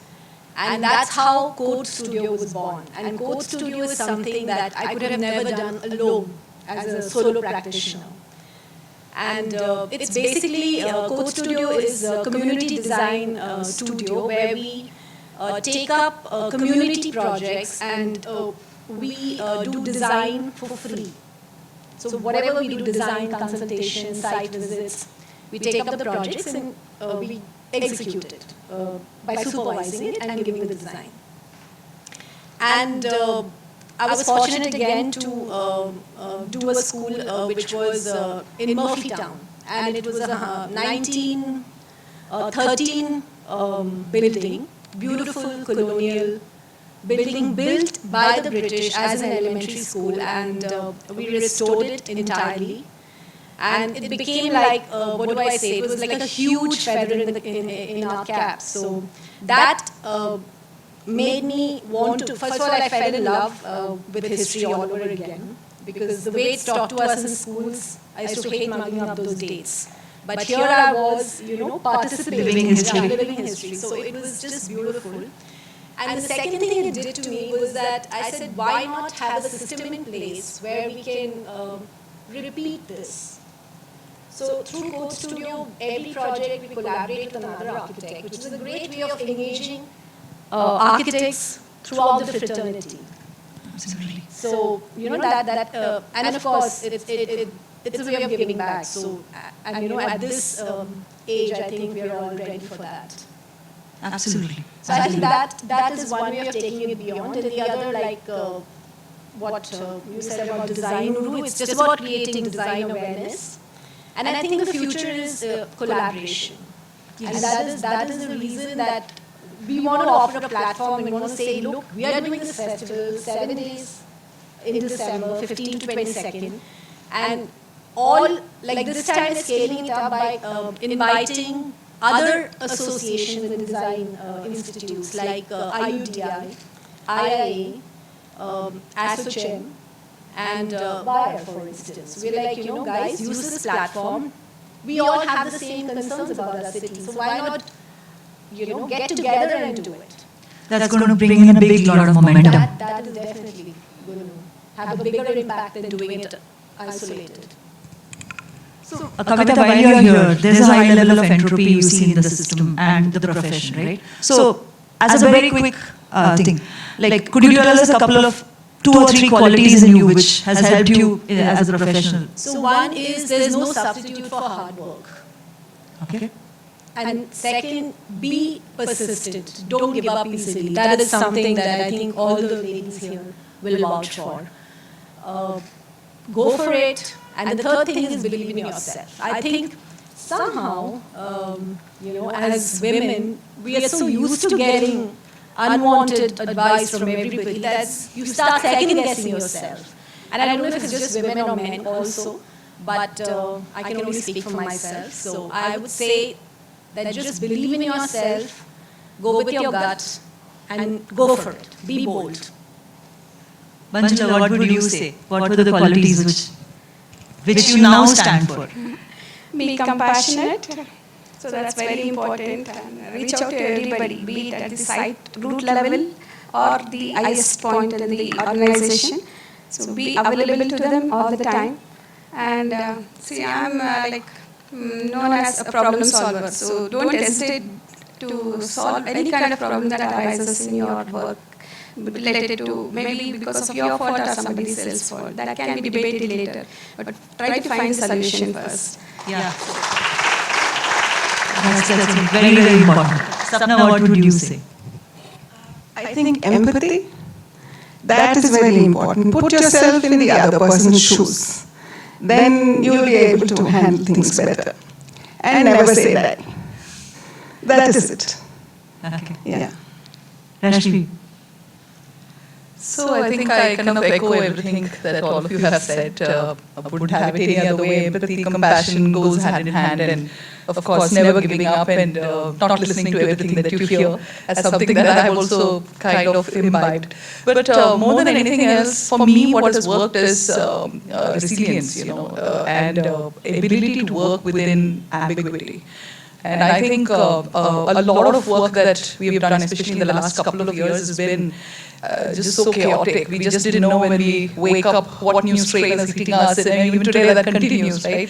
And I think that's been, apart from everything else that we've shared, that's something that's been very helpful for me. I don't need to know every little thing. I'm not somebody who plans every last detail. So that, in a way, helps me. I know a lot of people who are very detail-oriented. I mean, not saying that I'm not detail-oriented, but it's not necessary for me to have that, listed down and penned down, and if I move it by one day, The world will not fall down. Absolutely, and that sometimes it just falls in place. So, yeah, thanks. I think we'll just take a quick rapid fire round now. Couple of questions to Rashmi now. So what's the most personal investment, passionate investment which you have done and which you would like to continue? My sarees. But jokes apart, I think it would be relationships for me, my family, my friends, as well as my work relationships. They're very important for me. But the first one, what I mentioned is definitely the most important one. Would you ever retire or always be engaged in the role? No, I think retirement is such an archaic word. Forget the word, it's just a concept, right? What does retirement mean? I mean, you're always doing something, and so I'm just around the corner to hitting 45. So I've been just thinking, what am I going to do? If I don't work, what is it that I'm going to do? So it's not retirement as much, you may retire from a job, but you will continue to be engaged in something is what, for sure for me, that's what is going to work. Sapna, a couple of questions to you. What modern invention are you very grateful for? I think the World Wide Web, the internet. I mean, it's helped us in a lot of ways. There could be, I mean, it's a boon and a bane, but let's look at the boon part of it. For me, that has been a very major invention which has impacted the lives of many people positively. A couple of them maybe negatively. I think we should see the positive part of it. What alternate profession would you have practiced if not architecture and academia? I think I would, I'm very interested in psychology, so I would have probably been a counselor because I like listening to people. Okay. And it takes a lot, I mean, I think for a person to be a counselor, you have to listen more than speak. And you also mentioned empathy as the most important quality. I think that goes well within your... Yeah. Yeah, absolutely. True. Actually, yes. I'm counseling youth more than actually, teaching them. Just we teach them how to learn. That's most important. Yeah. Manjula, a couple of questions to you. What do you like most about your life? It's myself, the way I've been chiseled now. So that's the greatest thing that I would love. But apart from that, nature is something which I admire the most. And it has got life's lessons for everybody to showcase, and we learn everything from nature. So that's something I love most. How many days could you survive without the internet? Okay. So we come from the generation where we were introduced to computers in our early 90s or so. So though it has all got all the positive points of how we carried on through our pandemic, but still I would say that it will allow us a chance to reboot our brains. So without the internet, so it's definitely possible. Okay. Over to you, Kavita. So if you had a couple of extra hours in a day, what would you engage in? I would love to have extra time, especially now. And I think I would... So I love drawing, and it's something that I've not had time to do. Drawing, sketching, you need time for all that. So that's how I would spend my time. If I get some more time, I'd love to just sit down and do a lot more of work with my hands. The other thing is walks. I love walking. So there's a small lake opposite my house, and if I'm not in the house and not at sight, I'll be out there. Okay, we know where to find you. Another last question. If you have the opportunity to have lunch with anybody in the world, who would you choose? Michelle Obama. Power woman. With my girls and her girls. That's a big message to all the power ladies out here. That's a wrap from us, from the panel discussion too.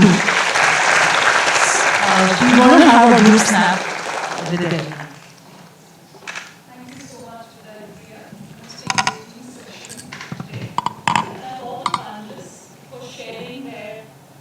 I don't know if this is working. Thanks a lot for sharing your personal journeys as well. That is the hardest thing to do. And it has been extremely heartening for all of us to hear your stories, and I'm sure very encouraging as well. Thanks a lot. Thanks for being part of this journey. It is your faith in WiRE that keeps us going. Thank you.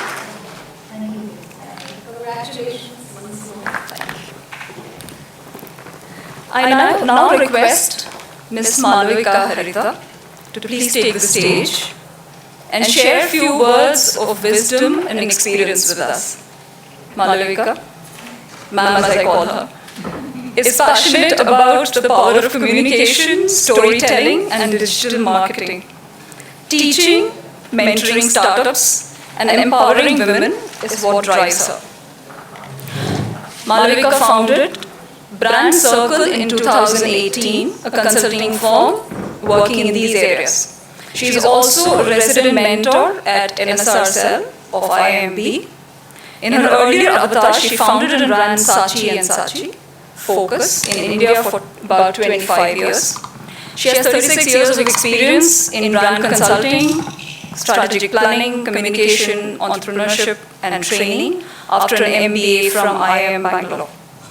Malavika was one of the first Gurukul sharing scholars to study in the London School of Economics. She is also the first woman to win the Distinguished Alumni Award from IIM Bangalore. She is on the board. She is on the board of governors of the Indian Institute of Management in Visakhapatnam, on the governing council of Mount Carmel College, and on the advisory board of NSR Cell IIM Bangalore. Malavika was president of the IIM Alumni Association and the Advertising Club of Bangalore. She has been teaching marketing and communication at various postgraduate institutes in India and abroad for the last 26 years. And I must say, add from my side, her own personal story, whatever I've heard in her sessions, is as powerful as the stories that she spins and shares for herself and for her clients and their audiences. As a mentor, she has been very inspiring with very grounded, practical advice, which is steeped in her own personal experience. So please join me in welcoming Malavika.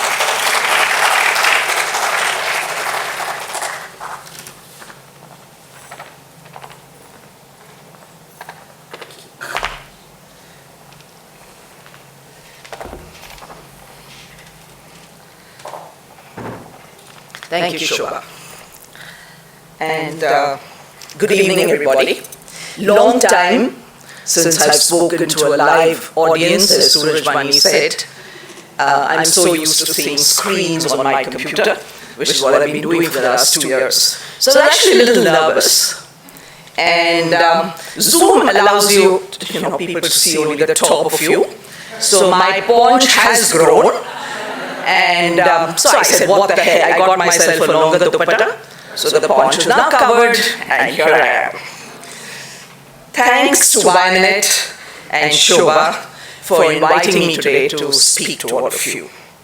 I would like to wish all members of the founding team, Lala, Sunita, Aishwarya, Shobha, herself, Renuka, and Devanshi, all the best in their endeavors to change the status quo in an industry which is perhaps very traditional and, if I may use the word, paternalistic. Historically, perhaps for good reasons, which have kind of got embedded in the culture of the construction industry. But I'm glad things are changing, and as the people who spoke before me said, it's going to take a long time, but I think we're slowly getting there. And I don't think we should be impatient. Change is always slow and painful. And I've seen that in the last so many years that I've been working. I probably was at time Bangalore before most of you were born. And my students say, I tell my students that they weren't even probably thought of when I passed out of IIM Bangalore. Shobha told me that there were going to be men in the audience, and I see quite a few of you. So I did a little judicious editing of my speech, and because I didn't want to offend their delicate sensibilities. So, gentlemen, don't worry. This is not going to be a man-bashing session. In fact, I love men. Now, don't get me wrong, I'm too old to love them in any other way, but I love men. I love that they pretend to be cool dudes. I love that they pretend to be tough. I love their fragility. And I love looking after them. I've done this all my life, and I continue to do so. I love Suraj's song about Emma Watson. We can't survive without you guys, all right? Can you imagine a life without men? How boring it would be. We have nobody to bitch about, we have nobody to fight with, and who would be blamed? And if you train your men well, which I'm sure you all have, they listen without saying a word. Right? So, it gives me goosebumps to think of a world without men. And I may sound very old-fashioned, but I strongly believe in our old Indian concept of the Ardhanarishwara. And I think there is a masculine and feminine side in all of us. And I think it's up to us to embrace it and balance it. And the balance is yours to choose in today's world of fluid gender. I think it's ours to balance the way we want it to be. But I think it's a great thing that has happened. And I strongly believe it. I believe it all my life. I have the reverse problem with men, actually. I strongly believe that I'm better than most of the men I know. And since I don't mean to be boastful here, but since I am a quintessential alpha female, you can see that from my size as well, I have to actually tone down things a bit, right? Because otherwise I tend to intimidate both men and women. And so that's something I've learned the very hard way, right? But it's a good lesson to learn. I grew up in an army family and was never sure whether my mother was the army officer or my dad. In fact, we used to call her the general, and I think she outranked him in every way, except by rank. And so we always called her the general and my father the brigadier. One of the worst reprimands that my mother would dish out is, "Don't be such a girl." Right? And this was her biggest insult to me, because she always believed that I should never make my gender an excuse for anything that I wanted to do. She always said, if you're being lazy, then say so. Don't blame being a woman for not doing something. So that is the kind of background I grew up with. Jokes apart, at my age, I am completely gender agnostic. And after so many years in corporate life, and now in my new avatar as a mentor and a teacher, I see pretty much the same behavior patterns, the same vulnerabilities, the same insecurities in all the men and women that I meet every day. Frankly, I don't see a difference. I think some of the men, young men that I teach and mentor, are as vulnerable as we are as women. And I think this is something we should appreciate, because life is actually getting tremendously complicated. It's not easy anymore, either as a man or as a woman. And I'm sure the men in the audience will agree with me when I say that. It's just the same. We all have the same problems. So I'm frankly gender agnostic at this point. Of course, I've come through a lot to arrive at this stage. You're all young. You still have to go through my journey. My son has instructed me very strictly, and he's the only guy who towers over me and whom I'm a little bit scared of, right? Because he knows which buttons to press. So when he says, "Amma," I tend to listen. He has instructed me, and I better do this before I forget, to start every lecture of mine with an apology. And that's what I'm going to do right now, before I forget. So sorry, I am very blunt, and I think Shobha will agree with that, a lot of my mentees will agree with that.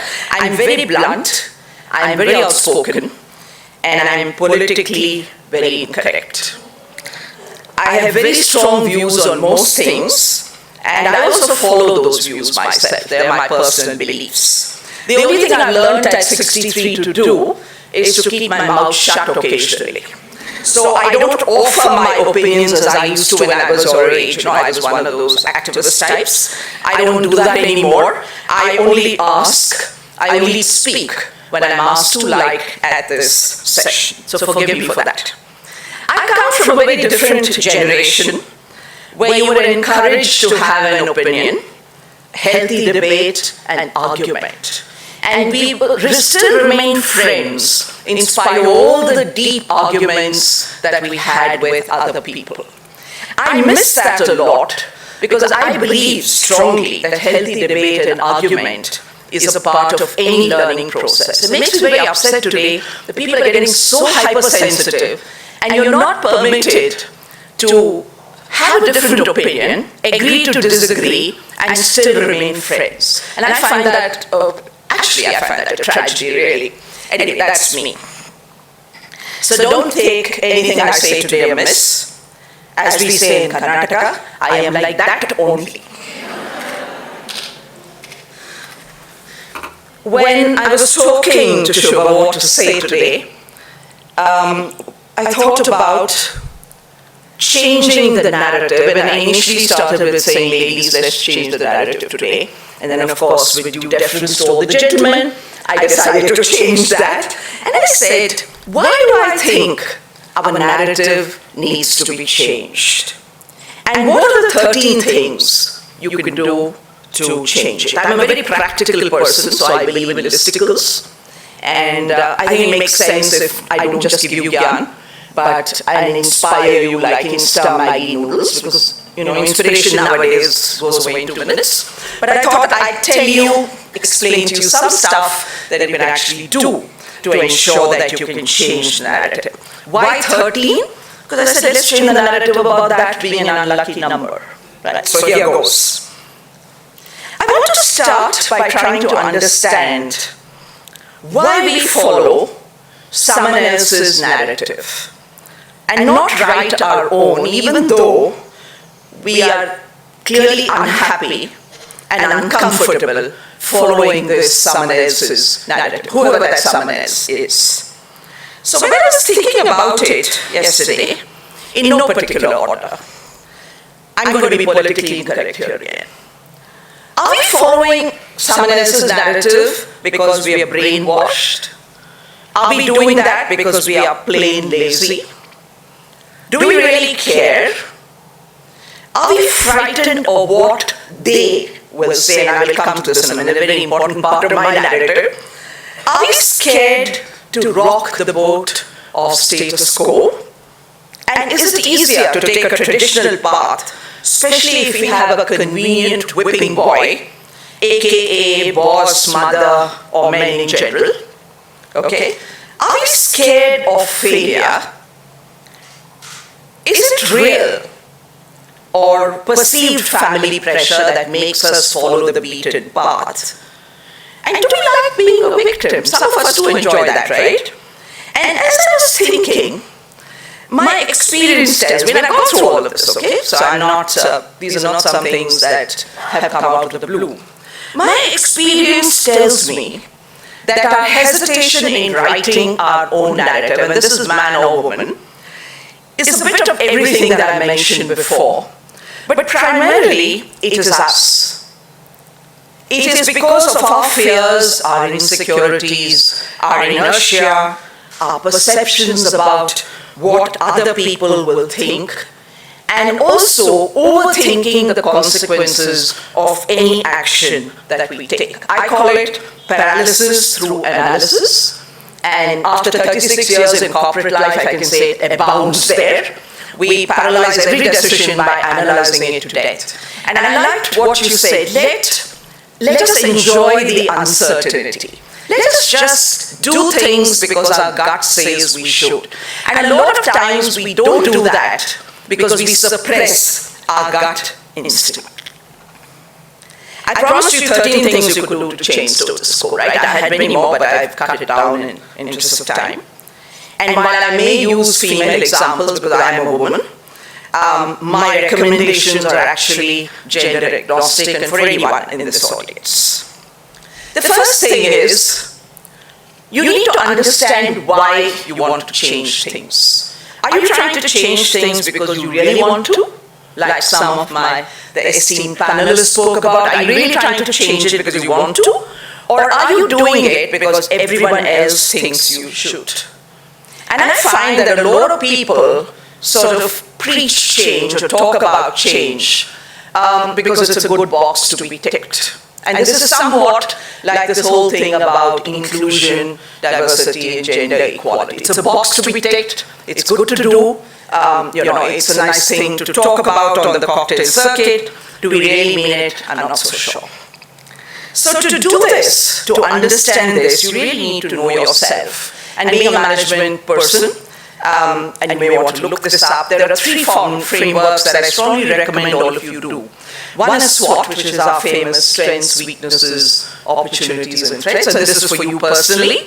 I like another one which has come up, which is a variation, which is called TOWS, right? Which is basically changing your threats and opportunities, your threats into opportunities, and using your strengths to overcome your weaknesses. I thought this TOWS was a very, very interesting format because it actually gives you a plan of action. One of the things I did when I decided to leave corporate life, leave Saatchi, and do something else, and this was not just because I'd been 25 years there, but because I decided that my ikigai had changed. And this is another very neat Japanese tool. I love the way Japanese do things so elegantly and simply. I'm sure some of you read the book on ikigai. But I think the ikigai actually gave me my new purpose in life, which is to share my knowledge and my experiences. It's great that everyone wants to hear about it. Yeah? And that was the reason that I decided to actually step out of corporate life and teach and mentor, because I wanted to make a difference. Not probably selfishly in a sense, because it gave me great happiness and satisfaction.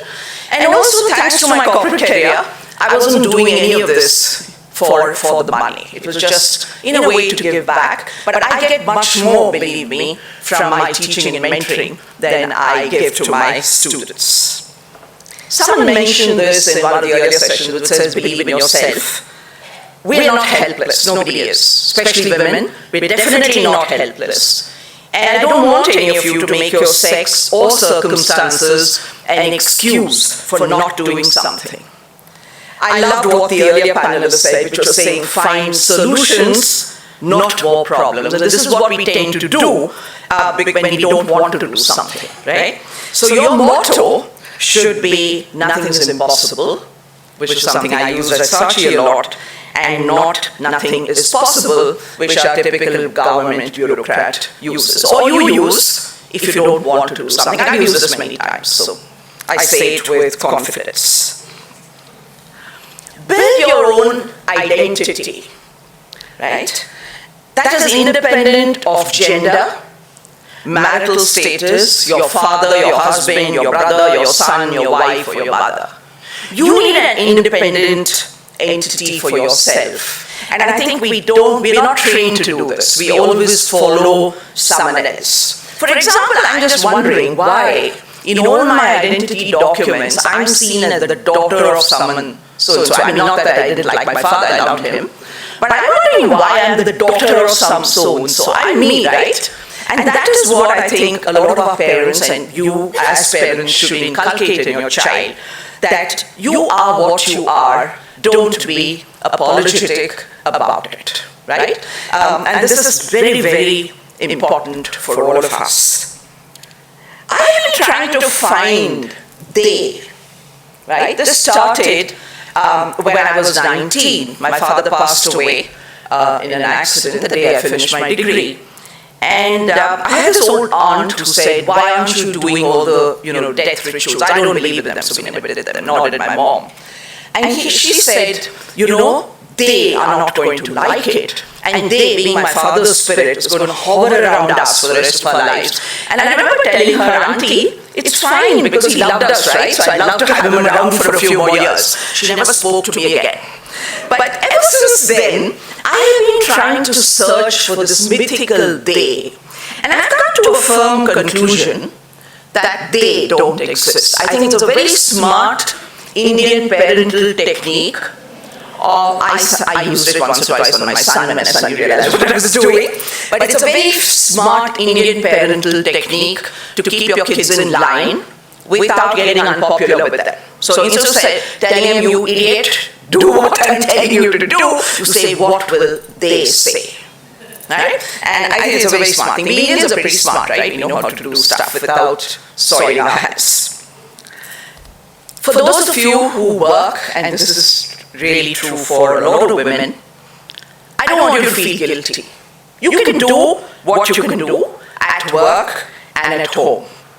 You don't need to feel guilty that you're not giving your best to your work or you're not giving your best to your kids, because it is true, families put a huge amount of pressure on you, and you begin to feel this guilt thing. Am I doing the right thing? Am I looking after my child? What's going to happen? I'm a single mother. I brought up my son. He's a very successful doctor. Brought him up with the help of my mom. So he had two moms, actually, poor fellow.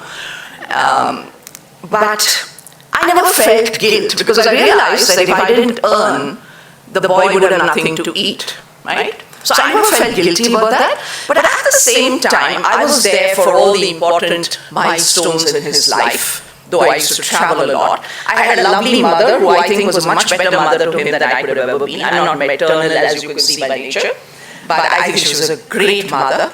The other thing I did, and this is a practical tip, not just for the ladies in this room, but also the gentlemen, and I don't, my son keeps saying I'm OCD, I'm not, but what I tell you that I've done in my life, which is why I have so much time to think and do the things I do, is I'm very organized. I'm actually super organized in my practical life, right? So I'm not rushing out to buy milk because we run out, or bread, or eggs, or whatever, pay bills. I get all that organized, and I've sort of taped it.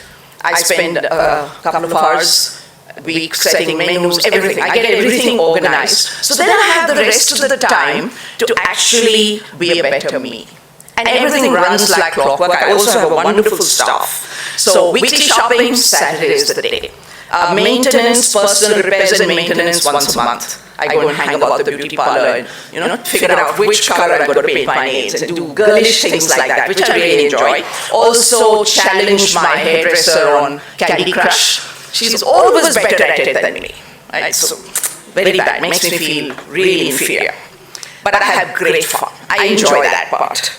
But I also keep my life so organized that it just, just flows smoothly. This is something I tell both men and women to do.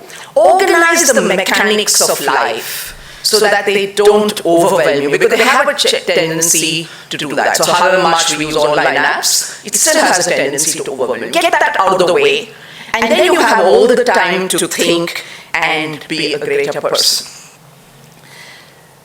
Don't waste time on envy or self-pity, and for heaven's sake, don't believe anything you read on social media. You always see smiley people dating beautiful other people, whatever men or women, and everyone having a jolly good time. Now, if you notice, all of us have got what is called social media disease, which is this e-smile which comes. Even kids have it. The moment the camera comes, everyone shows all their 32 teeth. Right? So please believe that people on social media are just putting up a face. And now that I get older, I realize what Zuckerberg has done. He has built the largest platform in the world, which 2 billion of us use, built on envy. Think about it. Social media is actually built on envy, right? And please remember that. So when you see people having great fun on social media, believe me, that's possibly just put on for the camera. Life and happiness is comparative, not absolute. I have to give you a bit of yarn here. When I was diagnosed with cancer in 2015, just after my mom passed away, she was ill for about 7 years. She had dementia. And then she passed away, and 10 days later I was diagnosed with breast cancer. I went through a couple of hairy days because I was, wondering what's going to happen and why the hell, why me, all the stuff we go through. And then I realized I was working at that point. So I had 100 employees, I had my whole family, I had all the strong men in my life who kind of collapsed. So I said, okay, let me get back together. And I actually did. And I'm not boasting about this, but I managed my cancer. Cancer is a very, very boring disease. I hope none of you get it. It bores you to tears because it just goes on and on and on. And unless you manage the damn thing, it subsumes you when you start worrying. Of course, I didn't do Dr. Google at all. My son made me promise I would do that. But I actually managed my cancer, and that's a great lesson. When you go through these bad things in life, and all of us do, manage it. Break it into small tasks and find solutions to little problems. The big problems kind of resolve themselves. So after 11 months of treatment, I was back without my hair. It just peeled off one day. But one amazing thing happened. I realized that I had the most perfect skull in the world. I think I mentioned it to all of you. I'd never seen my head. We never do, right? Because we always have hair on it. My hair just came off, and I had the roundest, it's like Ronaldo's football. Perfect, really perfect, never seen it before. And I was wondering whether to leave it like that and become a god woman. Huh? But then I said, okay, can't do that right now, so I grew my hair back. And now I'm the envy of all the men in my life because they're going bald and my hair is sprouting. So something nice did come out of everything.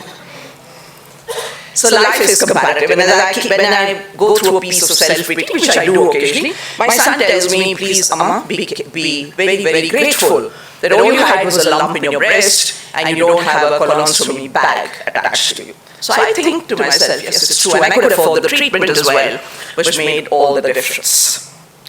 I've always competed with myself. I've always tried to be the best person I can, and I love that conversation that we just had, that even when you're going through a low, always educate yourself, always improve your skills. And this is something I tell everybody to do. Please continuously improve your skills. And I believe in formal educational qualifications. I think there's nothing like it. I actually went back to school when I decided to leave Saatchi, and I spent a year studying. So I went online, of course. I did courses at Wharton, I did courses at Columbia, and at MIT. I picked up digital marketing, I did analytics, I relearned my teaching techniques, I got on to independent directorships, I learned how to do all of that. And that's because I studied. And I was quite pleased with myself. At 60, the grey cells were still working, so that was good, right? Made me pretty happy.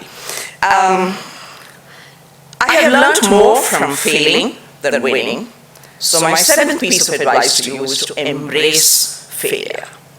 And we are so scared of it in this country, we only celebrate success. We never celebrate failure. And I think failure gives you the greatest learning. I have failed many times. For example, entrepreneurship. I realized that I had white-collar blood running in my veins from my family of teachers and academicians and government servants. I didn't have what Mukesh Ambani has. I just didn't have the guts. I'm sorry, I thought of a rude word, but I should not use it in public. I just didn't have what he has. So I said, all right, I'm not going to, I cannot ever afford a Lamborghini. So I bought myself a little role model and I kept it in my office with the doors open. Right? So that's me.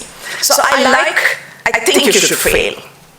If we don't fail, we don't learn, and we become what in Sanskrit we call kupastamandukam, which is big frogs in little ponds. So that's a very sad state of being.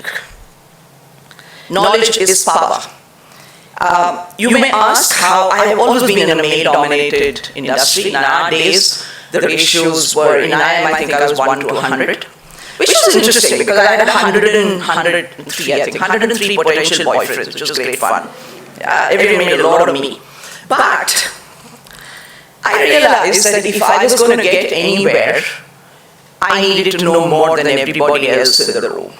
And that's what I did. When I was in construction for a bit. I ran an interior design firm for about 7-8 years. I was out in the field. I never had the problems that you were talking about. I used to put on my cap and big pair of shoes and get into the field. And I knew as much about interiors, measurements. I taught myself architectural drawing. I'm not an architect, I was an MBA. And I taught myself all of it. I went into the field. I was managing my family factory, which was into wood paneling and stuff like that, packaging. I did it all. And I never had, frankly, this was 30 years ago, right, before there were so many women around. I never felt this because when I went into the room, I knew more about things than anyone did. And it has always been my motto that I got where I am not because I am a woman, but because I was the best blinking person for the job. And I want all of you to follow that. Do not take the easy way out. It's very easy to say I'm a woman and I should get all these concessions. Yes, you have a different life. Understood. But be the best person for your job. And that only comes with being current, professionally, technically, and digitally. All three are equally important. I talked about never stopping to learn. Keep looking outside your comfort zone and see what else there is you can do with your life. The moment I dropped Sachi from my name card, the whole world opened up to me because till then people saw me as an advertising person. And suddenly after that, when I removed that from my name, I became a strategic thinker. I was actually doing that all along, but because I was in advertising, I got paid for the poster rather than for what I brought to the table in terms of my knowledge. Right? So I decided, let me just explore. And I'm really exploring. I'm enjoying myself at 63. I'm behaving like a 24-year-old. And the difference is that I don't have student loans to pay back. So I just have fun with whatever I'm doing. And if I don't like someone, I just avoid them. I don't need to kowtow to clients anymore, which is a great thing. I just love that. Another bit of advice, and this I give to everybody that I speak to. Don't get overawed by these so-called smart talkers that abound in today's world, especially in the corporate world, right? They talk and they talk and they talk and they say nothing. Don't be one of those. But most of us, when we see these so-called smart people, we become Barbie dolls or Ken dolls, as the case may be, right? Don't be one. Learn to communicate. And this is a skill, and I'm not saying this because I'm a communication professional or a communication teacher. Learn to communicate through whichever media, and then communicate. Please build a point of view. People appreciate a point of view. You don't need to ram it down people's throats. You don't need to be an activist about it, but have a strong point of view and learn to communicate. So whether it is with clients, with labor, learn the language, speak to them. I've never had this problem of them treating me like an inferior woman, ever. And I've always been in men-oriented fields, always, all right? For the ladies, and in today's world, especially for the young women in this room, don't do anything that makes you uncomfortable. Have your Lakshman Rekhas very clear. You are not one of the boys, please don't try to be. And follow your gut on this one. This is what has kept me safe for the last 45 years that I have been working, right? It has kept me so safe. I've traveled all over the world, I've done everything I wanted to do, but I've always kept myself safe because I'm very clear about these Lakshman Rekhas. I don't let people into my Lakshman Rekha unless I want them to be there, right? So be very clear about your boundaries. Now, I'm going to say the same thing to the young men in this room, because in today's world of posh and all the other stuff that's happening, and this is my frank opinion, nothing against any woman, I think men are being treated very, very unfairly.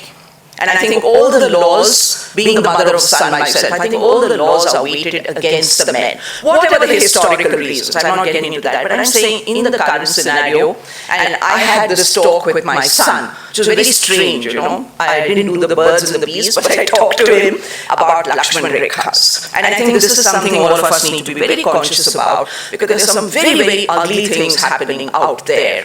And just like there are unscrupulous men, ladies, and forgive me for saying this, there are some very unscrupulous women as well, who actually take advantage of a lot of this. So both sexes, be very, very clear about this. There are no shades of grey in this area of sexual harassment and all of it. Please be very careful about that. Always have a dream and a plan A, B, C, D, and now after COVID, my plans have gone up to Z. Be realistic, be flexible, be resilient, and be persistent. I remember when I was, 20, 21, my dream was to probably become a maths professor, because that's the family profession, teaching. I had possibly done a PhD in mathematics and been a teacher, a professor in a college. What I didn't expect was my father dying the next day, the day I finished my degree. And that's when I shifted into accounting. I'm a trained accountant.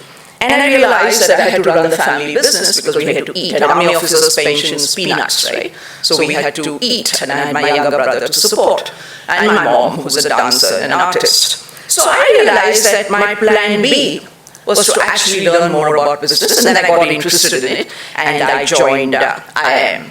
Then I got married, like all of us want to, and Millicent Boone, those days we used to read a lot of those romance novels, right? So this hero, Prince, was going to come riding on a white charger and take me away, and we were going to live happily ever after. That didn't happen, and I married a frog, who fortunately left me very soon with my little boy. Thank God. I was very, very grateful. See, God has his own strange ways. I don't know why he drops you into so much of a mess, but he does fish me out normally just as my nose is going under. I keep having these conversations with God, asking him why he's being so mean. Right now I think he's very bored, poor fellow. We should get him a social media account, because he's figuring out, okay, now we finished this variant, so let me chuck the African variant at them, and then let me make Bangalore rain, right? And let me make the potholes bigger, whatever he does. Right? So I think he's basically very bored. So pardon my blasphemy, I didn't mean to be blasphemous, but these are my conversations with God. My last bit of advice is to walk away when you have to and when you can. We always linger till it is too late. Whether it's a relationship, whether it's a job, whether it's a business we're running, whatever. We wait and we wait and we wait for things to get better. It's always better to do what they say in kite flying, bo kata re. Cut the umbilical cord with surgical precision, walk away, no regrets. I've done that several times in my life, and I think it's worked for me. You tend to linger, and especially women, we don't want to change status quo, right? So we have all these emotional bonds, especially if we have children. We don't want to give it up, right? And I believe that you have to walk away when the time is right, because sometimes it becomes too late and we are stuck somewhere where we don't want to be. That's a large part of changing your narrative. Is it easy? Of course not. It's the toughest thing that you can do in the world, to walk away from a very comfortable corporate job. I felt that when I left Saatchi. Right? I never got my monthly paycheck plonking into my bank every month, right? It's a frightening thing. It's frightening to walk away from the familiarity of a relationship, however bad it is. It's difficult to walk away from a job which you're comfortable with. But my advice, walk away when you have to and when you can, not when you're forced to. And this is a principle that I followed all my life. I'm going to end with a very strange thing. I don't drink, by the way. I don't drink, I don't smoke, and I'm a vegetarian all by choice, all right? My choice. I also dress the way I do. One is because I like being ethnic. Secondly, it hides my large bottom and stomach, right? Okay. So this is the serenity prayer of the Alcoholics Anonymous. And I believe that this is something we should all learn to live in this VUCA world, as we call it. God, grant me the serenity to accept the things I cannot change, the courage to change the things I can, and the wisdom to know the difference. And this is, ladies and gentlemen, has been my philosophy. Life can be a pain, it can also be a delight, it depends on how you look at it. I always look at it as a learning. Face situations, and your strength of character is how you face these horrible situations. God is going to throw you curveballs. I hope not too many, but He is going to throw you curveballs. And how you face them with grace and dignity is your strength of character. That's something you all need to build. Don't weep and wail and moan and whine. There's nobody to hear you but you, and it makes you even more miserable. Believe me, because I've gone through all these situations. And I want you to look at something very positive. If life had no problems, how boring it would be, right? So, as Frank Clark says, if you can find a path with no obstacles, it probably doesn't lead anywhere. And on a lighter note, why do you think all our NRIs keep coming back to India? Every year, right? They die, they're all waiting for the flights to open. Why do you think they come back? Because they love the chaos that we live in. We Indians thrive on chaos in Jugadi. They miss the potholes and the cows and the pigs and the human beings and all the stuff we live with, the noise, everything. So then they go back and they feel very superior, right? But they come here because life is so boring abroad, which is one of the reasons I never migrated. I love my country and I love the chaos. I hope we can make it better. I think we're all trying to do our little bit, but I think it's a great place to live in. So thank you. And as my son says, may the force be with you. Thank you.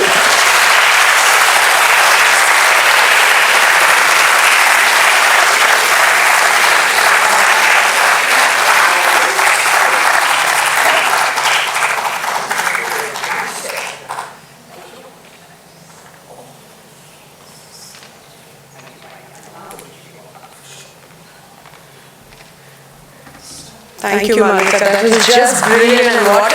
It was a total joy listening to you speak. Thank you very much.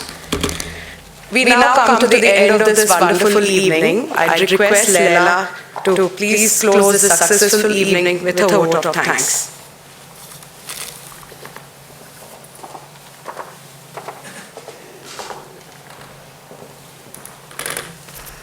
Hi, good evening, everyone. And that's a tough act to follow, but good for me, it's the end of the evening. And also good for you, it's also the end of the evening. But oh wow, what a special day this has been. Many months, weeks and days of preparation to get here. So while we come to the end of this inaugural conclave, let me quickly close with a quick vote of thanks. So, ladies and gentlemen, what started off as a simple idea has today taken shape, form, and life. A conversation piece, the desire to create and connect to our fraternity, and the eventual fulfillment gained with the opportunity to give back to our community. The seed of an idea has today hopefully taken the shape of a sapling. We have many people to thank that have been with us during this journey, our peers at the workplace, professionals, both seasoned and young, from the industry, mentors and role models that we have encountered along the way, the countless reliable friends, and of course the families that we all belong to, that have patiently stood by us all these years, so that our idea could blossom to what it is today. In the words of Steve Jobs that I think many of us admire, great things in business are never done by one person, they are done by a team of people. To that effect, on behalf of WiREnet, I want to thank all those present today, either by being here in this room with us, or that have supported our cause in spirit.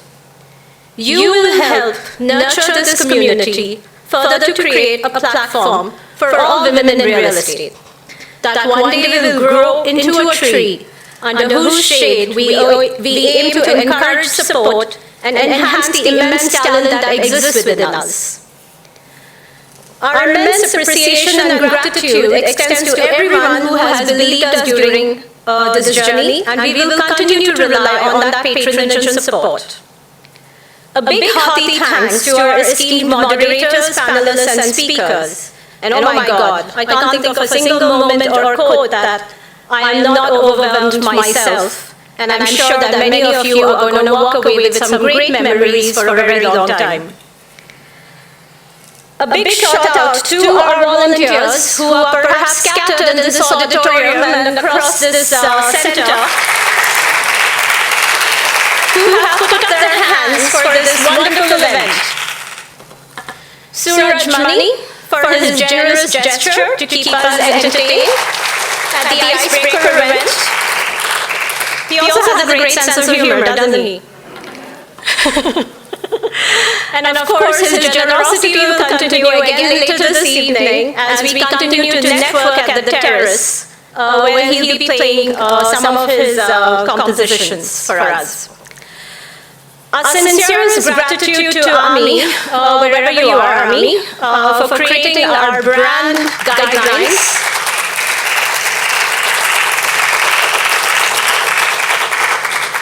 Sushma, our moderator.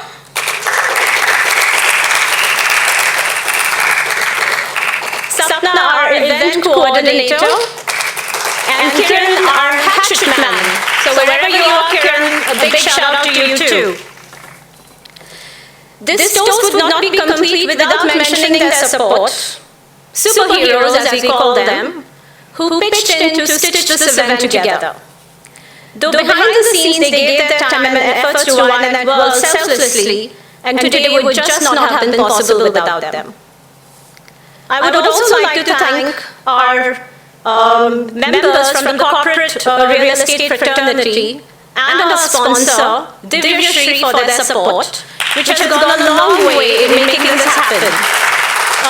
Do we have anybody from Divya Shri here? If you could just please wave your hand, that would help us to identify you.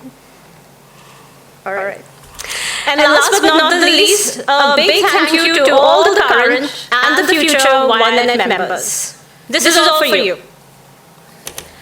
So more cheers to you, more cheers to this cause, and more cheers to WiREnet.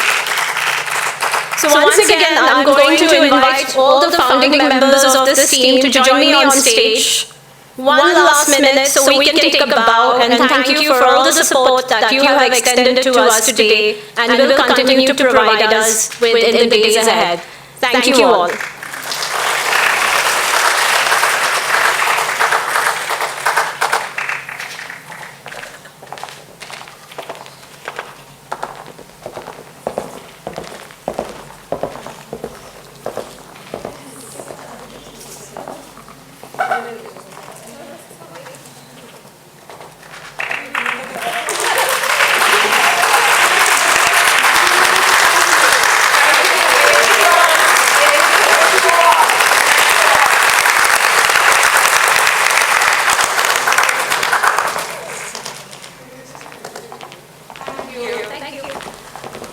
So I would request you all to please head towards the elevator and to the terrace because that's where the after party is. Look forward to networking there. Thank you all once again.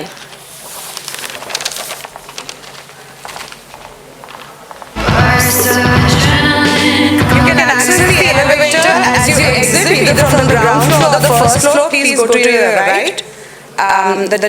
There's a T button that stands for the terrace. We'll be having some drinks, some music, and an opportunity, snacks, and